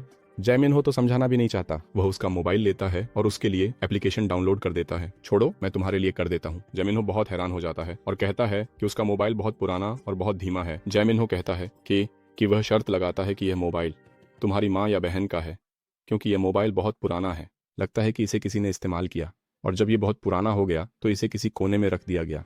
प्रोटा कहता है कि नहीं, ये मोबाइल तो सबसे नया लॉन्च है और उसने खुद ये मोबाइल खरीदा है और वैसे भी ये बहुत महंगा था और उसकी माँ ने ही उसे इसके लिए पैसे दिए थे। जैमिन्हो कहते हैं, लॉन्च? बिल्कुल नहीं, ये मोबाइल 4 साल से भी ज्यादा पहले लॉन्च हुआ था। और जैमिन्हो पूछता है, क्या तुमने ये मोबाइल ऐसे खरीदा जैसे ये नया हो? और प्रोटा के पास कोई जवाब नहीं होता, वह बस बहुत गुस्से वाला चेहरा बनाता है और उस मुस्कुराते हुए कमीने दुकानदार को याद करता है जिसने ये मोबाइल ऐसे बेचा जैसे ये सबसे नया लॉन्च हो। प्रोटा के दिमाग में बस एक ही बात चल रही है, उस कमीने दुकानदार का काम तमाम करना। जैमिन्हो बहुत गुस्सा झेलने के बाद आखिरकार प्रोटा के मोबाइल में ऐप इंस्टॉल कर देता है और ऐप खोलते ही वह उसे मसमोरा फोरम दिखाता है और बताता है कि इस ऐप से वह मसमोराओं की जानकारी देख सकता है, शेड्यूल कर सकता है और उनकी लोकेशन भी देख सकता है। और प्रोटा कहता है कि अब वह खुद एक मसमोरा ढूंढ पाएगा और उसे अकेले साफ कर देगा। और जैमिन्हो दूसरी या तीसरी बार फिर से बताता है कि उसे पहले खुद को जागृत के रूप में वर्गीकृत करना होगा और एक बार फिर से यह भी बताता है कि मसमोराएं बहुत ही खतरनाक जगह होती हैं, अगर वह बिना किसी तैयारी के वहां गया तो उसकी मौत भी हो सकती है। प्रोटा जैमिन्हो की समझाने की कड़ी को तोड़ते हुए पूछता है, यह क्या है? क्या मसमोरा में प्रवेश के लिए कोई शुल्क है? जैमिन्हो कहता है कि हाँ, मसमोरा में प्रवेश के लिए न्यूनतम शुल्क 36 रियाइज है और ये 36 से लेकर 460 रियाइज तक हो सकता है। प्रोटा देखता है कि कौन सी मसमोरा सबसे सस्ती है और जैमिन्हो से पूछता है, जैमिन्हो क्या तुम मुझे कुछ पैसे उधार दोगे? अगर जैमिन्हो वही जवाब देता है जो मैं सोच रहा हूँ, जिसका बेटा दाढ़ी वाला है वह बिल्ली है, तो वह निश्चित रूप से मर जाएगा। अगले दिन जागृत नियंत्रण विभाग में, बिल्कुल मुझे कोरियाई पढ़ना आता है, सामने की दीवार पर लिखा है, जागृत नियंत्रण विभाग, भरोसा रखो। प्रोटा अपना परिचय देता है और जागृत की परीक्षा कक्ष में जाता है। कई लोग प्रोटा को देख रहे हैं और वह एक बहुत ही डरावनी काली आभा छोड़ने लगता है और सभी लोग उस काली आभा को देखकर हैरान रह जाते हैं। किसी को समझ नहीं आता कि अब क्या हो रहा है, यहाँ तक कि पीछे खड़ा बिना आंखों वाला भी हैरान रह जाता है, पता नहीं क्यों। और प्रोटा नायक की तरह अपनी जादू विद्या शुरू करता है और हम देखते हैं कि एक बहुत ही सुंदर और प्यारा खरगोश जमीन पर मरा पड़ा है और प्रोटा कहता है, उठो। और अचानक नेक्रोमैंसर अपना कंकाल योद्धा बुलाता है और वह डरावना कंकाल उस जगह से प्रकट होने लगता है जहाँ मरे हुए खरगोश का शरीर था। सभी दर्शक हैरान रह जाते हैं। शायद आप सोच रहे होंगे कि यह खरगोश की खोपड़ी ही क्यों है, तो अब यहाँ पिता की तरफ से इसका जवाब आता है। वह उन खोपड़ियों को अधोलोक से बुलाने के लिए शरीरों का बलिदान के रूप में इस्तेमाल करता है। वह जिस भी शरीर को बुलाएगा, चाहे वह हाथी का ही क्यों न हो, बाहर सिर्फ एक खोपड़ी ही निकलेगी, क्योंकि यह सिर्फ बलिदान की रस्म के लिए काम आता है। और बाहर आती है एक स्तर एक की खोपड़ी, जिसके पास स्तर एक की ही क्षमताएं होती हैं। मुख्य पात्र बहुत खुश हो जाता है और खुद पर गर्व महसूस करता है, क्योंकि उसकी बुलाहट एकदम परफेक्ट रही। उसने अपनी योद्धा खोपड़ी को बुलाया और वह खोपड़ी योद्धा हाथ में हड्डी की तलवार लेकर आ गई। ये बहुत तेज होना चाहिए। मुख्य पात्र की स्तर एक की खोपड़ी बहुत प्रभावशाली है, उसकी चमकती आंखों के साथ। और विशेषज्ञ कहता है, जैसा कि आप देख सकते हैं, यह सिर्फ एक नेक्रोमेंसर है। और एक सहायक पात्र बहुत हैरान हो जाता है, क्योंकि यह पहली बार है जब वह किसी नेक्रोमेंसर को इतने करीब से देख रहा है। परीक्षक कहता है, अब मैं तुम्हारी ताकत देखना चाहता हूँ, उस गोबलिन को नष्ट कर दो। और मुख्य पात्र बहुत हैरान हो जाता है जब वह गोबलिन का एक होलोग्राम देखता है, और वह देखता रहता है, सोचता है कि उसकी खोपड़ी एक होलोग्राम पर हमला कैसे करेगी। फिर वह आगे बढ़ता है और कहता है, ठीक है कंकाल सैनिक, अपनी ताकत दिखाओ चैन और उस होलोग्राम पर हमला करो। कंकाल अपनी आंखों में पूरी गुस्से के साथ उस होलोग्राम की ओर बहुत तेज दौड़ता है और सीधे होलोग्राम के आर पार निकल जाता है। चूंकि कंकाल ने कुछ नहीं देखा, परीक्षक वह दृश्य देखकर उसे कहता है, तुम एक रैंक एफ हो, एक कमबख्त रैंक एफ। मुख्य पात्र कुछ समझ नहीं पाता और उसे उसका रैंक एफ का कार्ड मिल जाता है। चूंकि नायक को रैंकिंग के बारे में कुछ भी पता नहीं है, वह पूछता है कि क्या रैंक एफ बहुत ऊंचा रैंक है, और परीक्षक उसे समझाता है, देखो समझाने के दो तरीके हैं, तुम कौन सा चाहोगे, सबसे आसान या सबसे मुश्किल। मुख्य पात्र कहता है, सबसे मुश्किल वाला बताओ। क्या आपकी पसंदीदा टीम ब्राजीलियन नहीं है? मुख्य पात्र कहता है, हाँ है। उसका क्या? तो तुम तालिका को उल्टा कर दो और तुम्हारी टीम पहले नंबर पर आ जाती है। और मुख्य पात्र कहता है, हाँ क्या? वह कहता है, रैंक एफ सबसे नीचा रैंक है जो मौजूद है, तो तुम सबसे निचले रैंक पर हो। जो कंकाल तुमने बुलाया था मुनो, उसका रैंक भी बहुत नीचा है, इसलिए तुम्हें रैंक एफ मिला है। और परीक्षक उसे कहता है कि वह ज्यादा उदास न हो, क्योंकि उसकी क्षमता खास है, इसलिए वह किसी भी टीम में बहुत फर्क ला सकता है। और मुख्य पात्र सोचता है कि रैंक मायने नहीं रखता, क्योंकि उसे तो बस किसी डंगन में घुसना है। और अब आखिरकार हमें मुख्य पात्र का नाम दिखाया जाता है, कांग हुनजिन, जिसे हम जिन कहेंगे नहीं, हम उसे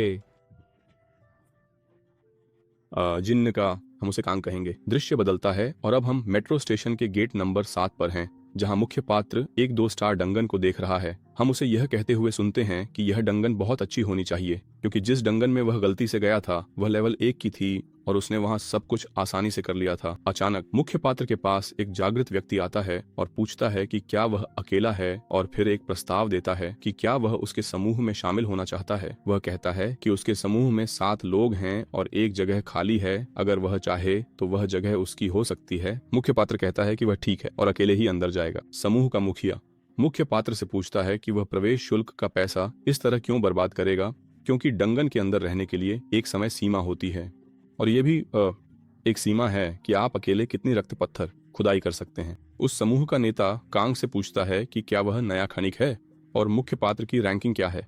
कांग जवाब देता है कि वह रैंक एफ है। समूह का नेता खुद को बाई डोसू के रूप में पेश करता है और हम उसे डोस कहेंगे, डोसू। मुख्य पात्र से कहता है कि लगता है वह बिना जानकारी और बिना किसी योजना के आया है, और सुझाव देता है कि उसे समूह में शामिल होकर इसे एक सीख के रूप में लेना चाहिए। और वह मुख्य पात्र से कहता है कि वह उसकी सुरक्षा की गारंटी देगा। इसके बाद हम देखते हैं कि पहला समूह काल कोठरी में प्रवेश करता है, तो मुख्य पात्र का समूह बाहर इंतजार करता है। और हाँ, मुख्य पात्र ने समूह के साथ अंदर जाने का फैसला किया, क्योंकि 2 सितारा खान में अकेले प्रवेश शुल्क 27,000 रियाल है। ऐसे में और चूंकि मुख्य पात्र के पास पूरा पैसा नहीं है, वह समूह के साथ अंदर जाएगा। और हम वह स्पष्टीकरण देखते हैं जिसने मुख्य पात्र को मना लिया। दोस्त समझाता है कि जब 8 लोग एक डंगोनन में प्रवेश करते हैं तो राशि 8 लोगों में बांट दी जाती है, और अगर वह अकेले अंदर जाएगा तो उसे पूरी राशि चुकानी होगी। तो चूंकि मुख्य पात्र को डंगोनन के बारे में ज्यादा जानकारी नहीं है, वह समूह के साथ अंदर जाने और जितना हो सके सीखने का फैसला करता है। एक व्यक्ति जो स्वेटशर्ट पहने हुए है और काफी हथियारबंद है ना, स्वेटशर्ट पहनकर डंगोनन में जा रहा है, मुख्य पात्र से बात करना शुरू करता है और कहता है कि डंगोनन में जाना बहुत तनावपूर्ण होता है। और कांग जो बहुत गंभीर है कहता है कि एक आदमी को कभी भी घबराहट नहीं दिखानी चाहिए, चाहे वह अंदर से कितना भी घबराया हुआ क्यों न हो। और स्वेटशर्ट वाला आदमी मुस्कुराने लगता है और कहता है कि वह बहुत आत्मविश्वासी है, क्योंकि उसका नाम दिखाया जाता है, Kong Sungo, rank F fire ball बनाने की क्षमता वाला उपयोगकर्ता। क्या उसे वह छोटी धुन आती है? क्योंकि अगर उसे नहीं आती तो बाद में मैं उसे सिखा दूंगा और हम उसे सुंगा कहेंगे। और हमने देखा कि सूंगा को भी समूह में शामिल होने के लिए आमंत्रित किया गया था। सूंगा मुख्य पात्र को समझाता है कि वह 2 महीने पहले जागृत हुआ था। इसके बाद उसने स्कूल छोड़ दिया और आधिकारिक तौर पर एक जागृत व्यक्ति के रूप में काम करने लगा। कुछ ही पलों बाद सभी लोग बहुत हैरान रह जाते हैं, क्योंकि जो समूह पहले अंदर गया था वह पूरी तरह से घायल होकर बाहर आया और उनमें से एक को बाकी लोग सहारा दे रहे थे। और सूंगा तुरंत निष्कर्ष निकालता है कि उस डंगन में कोई दुर्घटना हुई है। समूह के सदस्य, जिनके चेहरों पर बहुत गुस्सा था, डंगन के दरबान पर चिल्ला रहे थे कह रहे थे कि वहां एक गॉब्लिन आ गया था और इसका कोई मतलब नहीं बनता। उस डंगन में कोई भी गॉब्लिन नहीं होना चाहिए था और वे अपनी प्रवेश फीस वापस चाहते हैं। दोसू दूर से स्थिति को देख रहा है और जानता है कि उनके चिल्लाने का कोई फायदा नहीं है, उन्हें अपना पैसा वापस नहीं मिलेगा। और वह एक अच्छे अनुभवी की तरह समझाता है कि कभी कभी ऐसे राक्षस भी आ जाते हैं जो डंगन की सार्वजनिक जानकारी में नहीं होते। और वह बताता है कि एक गॉब्लिन 2 सितारा राक्षस है, लेकिन अगर आप कुछ तरकीबें अपनाएं तो उसे हराना असंभव नहीं है। इसके बाद ज्यादा देर न करते हुए दोसू का समूह डंगन में प्रवेश करने की तैयारी करता है और हमें डंगन का अंदरूनी हिस्सा दिखाया जाता है। ये एक छोड़ी हुई मेट्रो स्टेशन है जहां आसपास कोई नहीं है, लेकिन इसी समय 3 गुस्सैल गॉब्लिन्स आ जाते हैं। मैं तो चाहता था कि वो बंदा गॉब्लिन स्लेयर इस डंगन में होता। हमारे दोस्त सूंगा नेतृत्व संभालते हैं और फायरबॉल फेंकते हैं। लगता है उसे वो गाना नहीं आता। फायरबॉल उन जीवों के पास गिरती है और उन्हें जलाना शुरू कर देती है। डोसू अपने जादू के साथ कॉम्बो करना शुरू करता है और इग्नाइट का उपयोग करता है। और दोसू को इन जीवों की आंखों में आग लगाना बहुत पसंद है और वह गॉब्लिन्स की आंखों में आग लगा देता है। एक योद्धा आगे बढ़ता है और तीरंदाजिन, मुझे नहीं पता कि वो तीरंदाज है या तीरंदाजिन, हाँ कमेंट करके बताओ कि वो तीरंदाज है या तीरंदाजिन। वो अपना काम करता है और गॉब्लिन्स पर तीर चलाता है। क्या आप लोग भी मेरी तरह ध्यान दे रहे हैं? क्या 3 गॉब्लिन्स को मारने के लिए ये सब कुछ ज्यादा नहीं है? आग, धमाका, तीर चलाना, सब कुछ है। इसके अलावा एक योद्धा है जो बड़ी आसानी से गॉब्लिन्स को बीच से काट देता है और साथ ही प्रोटोगोनिस्ट का कंकाल भी दिखता है जो गॉब्लिन के सीने में तलवार घोंप देता है। एक एक्स्ट्रा कहता है कि सूंगा की आग की गोलियां बहुत ताकतवर हैं और यह भी कहता है कि प्रोटोगोनिस्ट के कंकाल उसकी सोच से कहीं ज्यादा तेज है और निश्चित रूप से उसका कंकाल रैंक F से ज्यादा मजबूत है। और प्रोटोगोनिस्ट मुस्कुराता है और सोचता है कि यह तो साफ है कि उसका कंकाल अब ज्यादा मजबूत है, क्योंकि उसने कंकाल का स्तर बढ़ाने के लिए काफी स्किल पॉइंट्स इस्तेमाल किए हैं। और ये सब वाकई में फायदेमंद रहा है ना, क्योंकि अब वह सिर्फ एक साधारण हल्का कंकाल नहीं रह गया है और अब खून की पत्थरों की खुदाई शुरू होती है। 2 गोब्लिन खुदाई करते हैं और डोसू बहुत खुश होता है, क्योंकि 2 स्टार डंगोनन की खून की पत्थरें बेहतरीन होती हैं और उनका ड्रॉप रेट भी बहुत ज्यादा होता है। वह कहता है कि इतनी बड़ी खून की पत्थर को वह 20 नोट में बेच सकता है। मुख्य पात्र हैरान रह जाता है। 20 नोट? क्या उनकी कीमत वाकई इतनी ज्यादा है? हर एक पत्थर की कीमत लगभग 2 लाख ऑन्स होती है, जो कि 6,800 रियाल के बराबर है। डोसू बहुत खुश है। वे अभी तो डंगोन के प्रवेश द्वार पर ही हैं और पहले ही बहुत सारी खून की पत्थरें इकट्ठा कर चुके हैं। सोच रहे हैं कि उन्होंने तो सिर्फ 4 गोब्लिन मारे थे और थैला पहले ही भर गया। डोसू का मानना है कि गिरने वाली बूंदों की मात्रा के कारण 2 सितारा कालकोठरी की तुलना बाजी 1 सितारा कालकोठरी से भी नहीं की जा सकती। निश्चित रूप से 2 सितारा डंगोनन 1 सितारा डंगोनन से कहीं ज्यादा अच्छा है।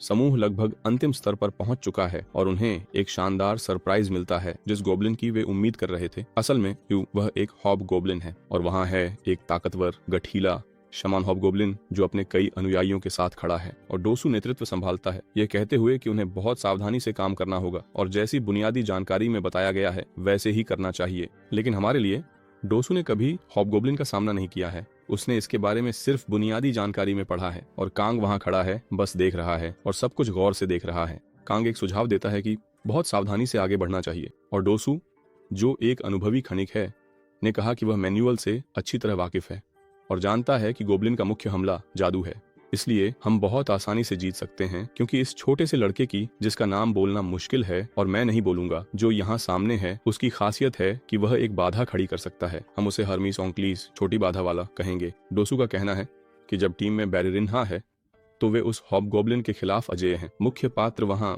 झगड़े के लिए नहीं आया है और सोचता है कि चूंकि टीम के लोगों ने कहा है वह कुछ नहीं करेगा, बस देखेगा कि क्या होता है। मजबूत शेमान अपना पहला हमला करने का फैसला करता है। जैसे ही वह अपनी जादू सेट करता है, बैरिरिन्हा अपनी भूमिका निभाना शुरू करता है। वह समूह की रक्षा के लिए एक जादुई बाधा बनाता है। शमन अपने आह्वान में यह कहकर शुरू करता है, पापी बाकीग्राफो, पापी बाकीग्राफो, पापी बाकीग्राफो। वीडियो को रोकें और कोशिश करें कि 3 बार बिना गलती के बोलें। और हॉबगोब्लिन बैरिरिन्हा पर बहुत तेज बिजली का वार करता है। इसी दौरान 200 बाकी समूह को आदेश देता है और सभी लोग शेमान पर हमला करना शुरू कर देते हैं और दोस्तों, शेमान की आंखों में आग फेंकता है। इस मौके का फायदा उठाकर योद्धा हमला करने की कोशिश करता है, लेकिन शेमान लड़ाई में बहुत माहिर है और योद्धा के हमले को रोक देता है।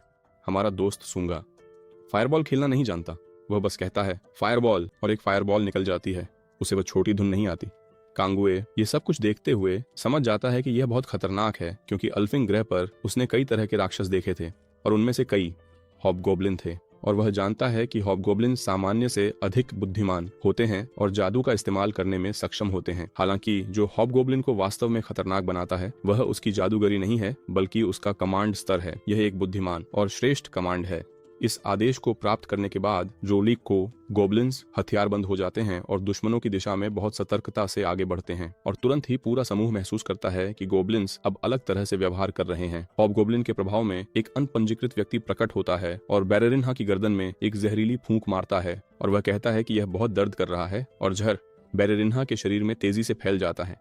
फिगुरांते, जिसके बारे में पता नहीं चलता कि वह लड़का है या लड़की, पूछता है कि बैरेरिन्हा के साथ क्या हो रहा है। कभी ऐसा जहर नहीं देखा, क्योंकि बैरेरिन्हा का सिर अभी अभी फट गया। ये जहर है या कोई एलियन का बच्चा? बैरेरिन्हा निर्जीव होकर गिर जाता है और वह अनपंजीकृत व्यक्ति भागने का फैसला करता है और मुख्य पात्र बोलना शुरू करता है। इसीलिए मैंने कहा था कि यह खतरनाक है। एक हॉबगॉब को बहुत खतरनाक बनाने वाली चीज उसकी शारीरिक क्षमता या उसकी जादुई ताकत नहीं है, बल्कि उसकी नेतृत्व करने की क्षमता, उसका महान बुद्धिमत्ता है। गॉब्लिन्स का वह दस्ता जिसके पास कमांडर होता है, उसे सामान्य एक तारा राक्षस नहीं माना जा सकता। हॉबगॉब्लिन अपने गॉब्लिन्स को आदेश देता है कि वे समूह पर हमला करें। डोसो अपनी आंखें फाड़ लेता है और क्योंकि वह एक साहसी अनुभवी है, आदेश देता है कि सभी लोग भाग जाएं। चलो यहाँ से भागो। और हर एक बहादुर योद्धा जितना शर्मनाक हो सकता है उतने शर्मनाक तरीके से भाग जाता है, सिवाय हमारे दोस्त सूंघा के। वह अपनी एक और आग की गेंद तैयार करता है और पूरी ताकत से गॉब्लिन्स की ओर फेंकता है। गॉब्लिन्स, क्योंकि उनके पास एक नेता है जो उन्हें कमांड कर रहा है, उन्हें कोई नुकसान नहीं हुआ। डोसो कहता है कि उनका सामना करने का कोई फायदा नहीं है और उन्हें भागना ही होगा। पीछे हट रहे बहादुरों में से एक पूछता है कि बैरेरिन्हा कहाँ है, तो डोसो कहता है कि वह पहले ही मर चुका है और अब उसके लिए कुछ नहीं किया जा सकता। चलो भागो। ये दौड़ने और पकड़ने का खेल है। जो सबसे आखिर में भागेगा वही सबसे बदसूरत है। लेकिन वह दानव चुपचाप खड़ा नहीं रहेगा और मुस्कुराने लगता है, अपनी शैतानी मना को केंद्रित करते हुए। वह कहता है jumping daddy bag pipes, jumping daddy bag pipes, jumping daddy bag pipes. और वह एक बिजली की जादू चलाता है जो भाग रहे जागृत बहादुरों के बीच उछलती हुई जाती है और सीधे उसी को लगती है जिसने आग का गोला को फेंकने की हिम्मत की थी। जब दोस्तों ने वह दृश्य देखा तो वह और भी जोर से चिल्लाया कि सब लोग भाग जाएं, नहीं तो सब मर जाएंगे। और सब भाग गए अपने दोस्त सूंघा को बलिदान के लिए छोड़कर। सूंघा वहां लेटा हुआ है, उसका नितंब हवा में उठा हुआ है और बलात्कारी हॉबगोब्लिन अभी अभी आया है। लेकिन कांगुए भागा नहीं था और वहीं पास में छिपा हुआ मौके की तलाश में था। तो क्योंकि वहां सिर्फ गोब्लिन्स हैं, वह अपने छिपने की जगह से बाहर आता है, अपना रॉड निकालता है और कहता है कि बहुत समय हो गया है जब उसने आखिरी बार गोब्लिन्स का शिकार किया था। उसे यह बहुत पसंद आएगा और उसने मदद के लिए 4 कंकाल भी बुला लिए। हॉबगोब्लिन अपने गुर्गों को आदेश देता है कि वे नायक को मार डालें, और नायक जानता है कि एक ऐसे गोब्लिन समूह से निपटना कितना मुश्किल है जिसका एक नेता हो। तो अब करने के लिए बस एक ही चीज है, नेता को मारना। नायक हॉबगोब्लिन की ओर तेजी से दौड़ता है और सभी गैर सदस्य छोटे सिर वाले उसके सामने आकर उसे रोकने की कोशिश करते हैं, लेकिन नायक के पास भी वे गैर सदस्य हैं जिन्हें उसने बुलाया था। तो जब कंकाल सैनिक गोब्लिन्स से निपट रहे हैं, नायक सीधे हॉबगोब्लिन से निपटने जाता है। नायक हॉबगोब्लिन के ऊपर से कूद जाता है। हॉबगोब्लिन बोलना शुरू करता है और अपनी बिजली की जादुई शक्ति का जादू करने लगता है, लेकिन नायक बहुत तेज है और वह हॉबगोब्लिन के बहुत करीब पहुंच चुका है और उसने हॉबगोब्लिन के सिर को क्रोबार से चीर दिया, जिससे वह तुरंत मर गया। नायक, जो बहुत ही ढाकड़ है, मुस्कुराते हुए हॉबगोब्लिन की आत्मा से पूछता है कि क्या उसे सच में लगा था कि वह उसकी बिजली वाली क्षमता के रीसेट होने का इंतजार करेगा। रेड करना सीखो, हमेशा कूल डाउन में ही दुश्मन को पकड़ो। क्या कूल डाउन में है तो वह असहाय है, बस वैसे ही मार दो जैसे उसने हॉबगोब्लिन के साथ किया। और नायक तुरंत ही स्तर 6 पर पहुंच जाता है और अपने गुणों को तेजी से बढ़ता हुआ महसूस करता है, और वह मुस्कुराता है क्योंकि उसे समूह में खेलने से कहीं ज्यादा अकेले खेलना पसंद है। और इसी तरह उसके अनुभव अंक बहुत तेजी से बिना रुके बढ़ते रहते हैं। सूंघा, जो लगभग मरने की हालत में है, नायक से मदद मांगता है। नायक यह देखता है और सूंघा की ओर बढ़ता है। नायक हैरान रह जाता है क्योंकि वह उस बिजली के झटके के बाद भी जिंदा है और सूंघा नायक से उसे मरने न देने के लिए मदद मांग रहा है। और नायक उस स्थिति को देखकर समझता है कि वह इससे कोई फायदा उठा सकता है और सूंघा से पूछता है कि अगर वह उसकी जान बचा ले तो वह उसके लिए क्या कर सकता है। सूंघा कहता है कि वह किसी को नहीं बताएगा, और नायक बोलता है क्या बताएगा कमीने, कि तुम एक रैंक डी जागृत हो। कांगुए बहुत नाराज हो जाता है और कहता है कि उसे इसकी कोई परवाह नहीं है और मरणासन्न व्यक्ति पूछता है कि फिर नायक क्या चाहता है। कांगुए रुकता है और थोड़ा सोचता है, फिर कहता है इससे हम बराबर हो गए और अपनी उंगलियां उसे दिखाता है। उसके हाथों को देखकर सूंगा इसे शांति का प्रतीक समझता है और कहता है क्या यह शांति का प्रतीक है। दृश्य बदलता है और कोई गोबलिन की लाश की खुदाई कर रहा है और हम देखते हैं कि एक और लाश से एक रक्त पत्थर निकाला जा रहा है और वह सूंगा था, पूरी तरह से स्वस्थ, खून के पत्थरों से भरा एक बैग लिए हुए, यह कहते हुए कि आखिरकार उसका काम खत्म हो गया। कांगुए दूर से पूछता है कि क्या उसने अपना काम खत्म कर लिया है और सूंगा कहता है कि हाँ, उसने सभी लाशों से खून के पत्थर निकाल लिए हैं। सूंगा सोच में पड़ जाता है क्योंकि इतनी ताकतवर इंसान का रैंक एफ कैसे हो सकता है और वह अनुमान लगाता है कि प्रोटोगोनिस्ट कम से कम रैंक डी का है क्योंकि उसकी लड़ाई की क्षमताएं इतनी हैं कि वह अकेले ही स्तर 2 के राक्षसों का शिकार कर सकता है। और वह यह भी सोचता है कि इसके अलावा सूंगा के पास कंकालों को बुलाने की क्षमता है और खून के पत्थर खोजने की भी क्षमता है। और सबसे हैरान करने वाली बात यह है कि उसके पास एक उपचार करने की क्षमता है जिसने मुझे पूरी तरह से ठीक कर दिया। कांगुए ने एक ऐसी क्षमता का इस्तेमाल किया जिसने लाशों से कुछ चूस लिया और उसे तुरंत ठीक कर दिया। और इसी तरह सूंगा निष्कर्ष निकालता है कि इतनी सारी क्षमताओं के कारण प्रोटोगोनिस्ट निश्चित रूप से रैंक सी तक भी हो सकता है। और सूंगा हैरान रह जाता है क्योंकि प्रोटोगोनिस्ट को जागृत हुए सिर्फ 3 घंटे ही हुए हैं। सूंगा प्रोटोगोनिस्ट को थैला देता है और कांगुए पूछता है कि क्या उसे पता है कि ये सारी खून की पत्थर कितने कीमती हैं। सूंगा कहता है कि लगभग 8 मिलियन वॉन के बीच में। बिल्कुल, मैंने पहले ही हिसाब लगा लिया था, 2,73,000 रियाल। ये एक अच्छा सौदा था। प्रोटोगोनिस्ट ने 1 लाख वॉन लगाए और 8 मिलियन कमा लिए। कांग सूंगा की तरफ देखता है और कहता है ये सब मेरा है। सुना? सूंगा तुरंत सिर हिलाता है और कहता है सब तुम्हारा है। सूंगा को अविश्वसनीय लगता है कि प्रोटोगोनिस्ट पैसे के लिए इतना जुनूनी है। फिर वह सीन दिखाया जाता है जिसमें प्रोटोगोनिस्ट उसे शांति का इशारा करता है। अब आप खुद पढ़ें कि प्रोटोगोनिस्ट ने उसे क्या जवाब दिया। कांग कहता है कि सूंगा उस पर 2 मिलियन वॉन का कर्जदार है क्योंकि उसने उसकी जान बचाई थी। फिर वे जल्दी ही वापसी का पत्थर ढूंढ लेते हैं। दोनों जल्दी ही कालकोठरी से बाहर निकलने की तैयारी करते हैं और प्रोटोगोनिस्ट की रक्षा प्रणाली चेतावनी देती है कि हल्की खून की प्यास का पता चला है। तब कांग कहता है कि और सतर्क रहें क्योंकि ऐसा लगता है कि आगे घात लगाई गई है। सूंगा कांग से कहता है कि हमने तो पहले ही सारे राक्षसों से छुटकारा पा लिया है, तो यहाँ खून की प्यास होना संभव नहीं है।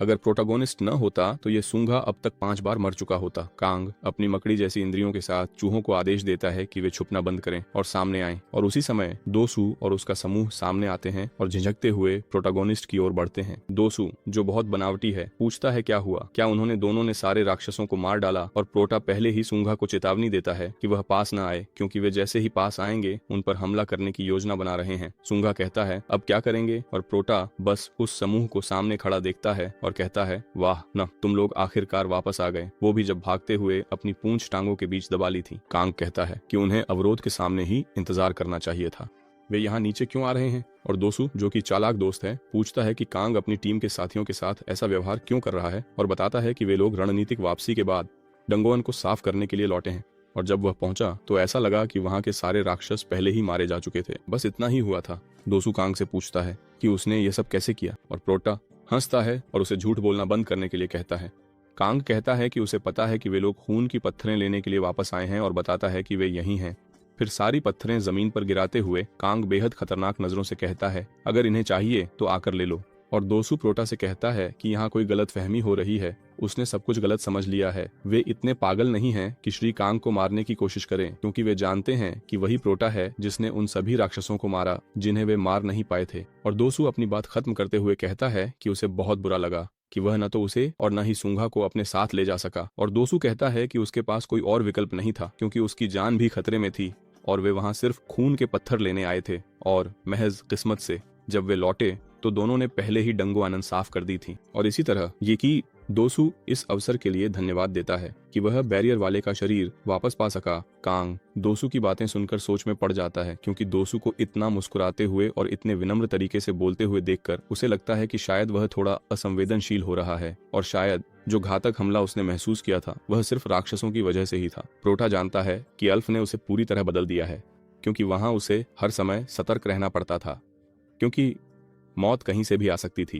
कैमरा सोचता है कि वह अब अल्फ में नहीं बल्कि धरती पर है। जैसे ही वह यह सोच पूरी करता है उसे तुरंत सुनाई देता है जला दो। और दोसू, जो एक अच्छे माँ के बेटे हैं लेकिन हमेशा कायरता और धोखे से ही काम करते हैं, बाकी समूह के सदस्यों को हमला करने का इशारा देते हैं और फ्लेक्सी की चाची और चाचा अपना हमला छोड़ते हैं जो सूंगा के कंधे पर जाकर लगता है। प्रोटा भले ही उसकी आंखों में आग लगी हो फिर भी प्रतिक्रिया देने के लिए तैयार है, क्योंकि उनके पास जो एकमात्र मौका था उन्होंने वह तीर गलत आदमी पर खर्च कर दिया। और दोसू का मापू का बेटा मुस्कुराते हुए प्रोटा को खत्म करने आता है, यह कहते हुए कि सभी जागृत लोग एक जैसे होते हैं, और प्रोटा को खत्म करके वह खुश नजर आता है। दृश्य बदलता है और एक डंगन के बाहर का दृश्य दिखता है, जहां हम इवॉन को अपने साथियों को डंगन के अंदर किए गए अच्छे काम के लिए बधाई देते हुए देखते हैं। अचानक खूबसूरत लाल बालों वाली लड़की का मोबाइल बजता है और वह कागाओ है, जो कहता है कि उसने उस व्यक्ति को ढूंढ लिया है जिसने उस दिन उसकी डंगन में घुसपैठ की थी। और इवॉन उसका नाम पूछती है और वह बताता है कि उसका नाम कांग रुजिन है। कागाओ ने कहा कि यह पता लगाना मुश्किल था कि वह कौन है, क्योंकि उसका नाम कहीं भी नहीं दिख रहा था। आज उसने खुद को जागृत अवेकनर पंजीकृत किया। इवॉन हैरान रह गई, वो क्योंकि उसने सोचा था वह पहले से ही पंजीकृत जागृत है, और वह पूछती है कि वह अभी कहाँ है। हम फिर उसी दृश्य में लौटते हैं जहाँ कांग को डोसू द्वारा हमला करते देखते हैं। डोसू सीनियर साइकोपैथ की तरह प्रोटागोनिस्ट को देखता है और प्रोटा बस हंस रहा है, बोलता है कितना टेंशन है ना, कितना सटीक हमला किया तुमने। प्रोटा डोसू को पकड़ता है और पूरी ताकत से उसे कंक्रीट पर फेंक देता है। हाँ, ये तो वाकई बहुत दर्दनाक रहा होगा, है ना। और डोसू अब वह मुस्कुरा नहीं रहा, उसके मुंह से केचप खून निकल रहा है। प्रोटा जो बुराई का राजा है, उसे ठीक ठीक पता था कि डोसू क्या करने वाला है। कांग बाकी एक्स्ट्रा लोगों की ओर हाथ दिखाते हुए पूछता है कि क्या बाकी जागृत लोग भी ऐसे ही होते हैं। उसे नहीं पता था कि वे लोग इतने बेशर्म होंगे, लेकिन चूंकि वे लोग ब्लड स्टोन के लिए लालची हो गए हैं, तो अब वह उन्हें थोड़ा खून देगा। उसी वक्त प्रोटा अपने कंकालों को बुलाना शुरू कर देता है और हर लाश से एक लड़ाकू कंकाल प्रकट होने लगता है। फिर प्रोटा कहता है कि अब सजा का वक्त आ गया है और अपने कंकालों को बाकी एक्स्ट्रा लोगों को खत्म करने का आदेश देता है। यहाँ सूखी छुरी का वार, वहाँ सूखी छुरी का वार, पेट में छुरी, छुरी में पेट, सीने में छुरी, छुरी में सीना। ये तो कत्लेआम का त्योहार है। इसके बाद प्रोटा वह छुरी उठा लेता है जो डोसू इस्तेमाल कर रहा था और शांतिपूर्वक उसकी ओर बढ़ता है। निश्चित ही कुछ चीजें काटी जाएंगी और डोसू जो केचप में घुट रहा है प्रोटा से बात करना चाहता है, लेकिन प्रोटा बात करने के मूड में नहीं है। प्रोटा कहता है बात करना? कैसी बात करना? क्यों बात करना? ये तो साफ है कि तुम बस समय काटना चाह रहे हो ताकि तुम्हारी इग्निशन की ताकत फिर से चार्ज हो जाए। लेकिन बिना किसी देरी के ट्रामोंटीना चाकू अपना काम कर देती है और डोसू अब सेकंड डिवीजन में खेलने जाएगा। और यह दृश्य देखने लायक है। इधर उधर बेजान शरीर पड़े हैं, कहीं केचप बिखरा है तो कहीं चारों ओर लाल रंग की स्याही फैली हुई है। फिर प्रोटा, जिसे पैसे बहुत पसंद हैं, उनका पर्स चुराने का फैसला करता है और कहता है कि डोसू बहुत कमीना है क्योंकि वह डंगन में बहुत सारा पैसा लेकर आया था। सूंगा हैरान रह जाता है, उसे यकीन नहीं होता कि कांग मरे हुए लोगों को लूट रहा है और उसे पागलपन लगता है क्योंकि प्रोटा ने किसी को बिना पलक झपकाए मार डाला। और प्रोटा कहता है कि जो लोग दूसरों के साथ विश्वासघात करते हैं उनके लिए कोई उम्मीद नहीं है। क्या ये सही नहीं है सूंगा? प्रोटा पीछे मुड़कर देखता है और पूछता है कि सूंगा उसे जवाब क्यों नहीं दे रहा है। सूंगा जो डर के मारे सन्न था बोलता है हाँ बिल्कुल सही। अरे आप नहीं जानते प्लाटिनाडो क्या है ना? अफसोस, मैं अनुवाद कर दूंगा। सूंगा डर के मारे मर गया और सहमत हो गया। कांग कहता है कि सूंगा उसकी वजह से लगभग मर ही गया था और सूंगा कहता है कि इसमें कांग की कोई गलती नहीं थी। ऐसा होने पर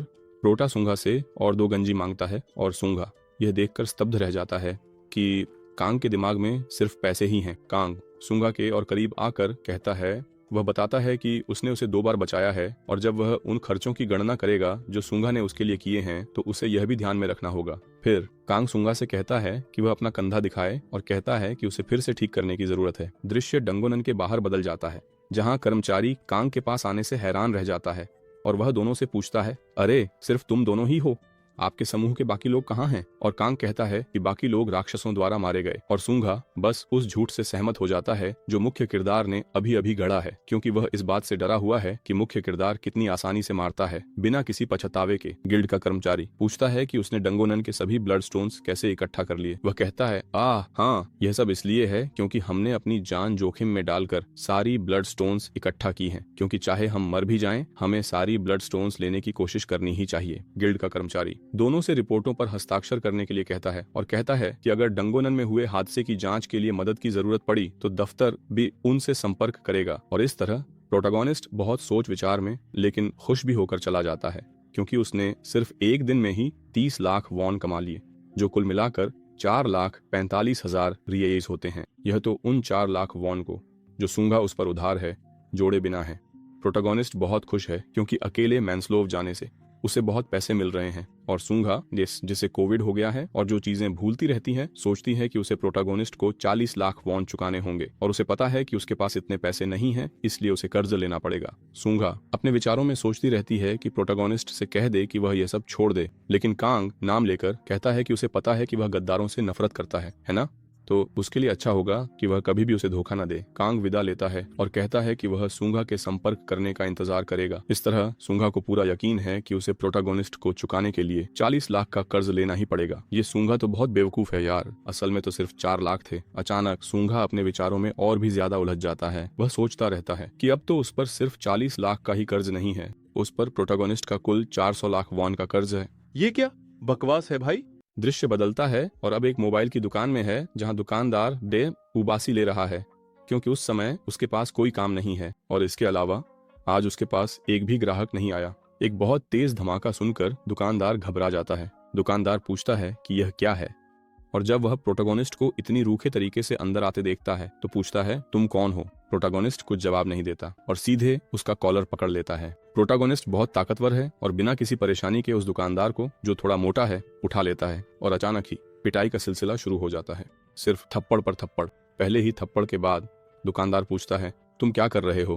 प्रोटागोनिस्ट बिना कोई जवाब दिए बस उसे थप्पड़ मारता रहता है और एक अच्छी खासी मालिश के बाद दुकानदार पूरी तरह थक हार जाता है। दुकानदार जानता है कि उसके सामने जो आदमी है वह बहुत पागल है, इसीलिए वह उसे उकसाने के लिए कुछ भी नहीं कर सकता।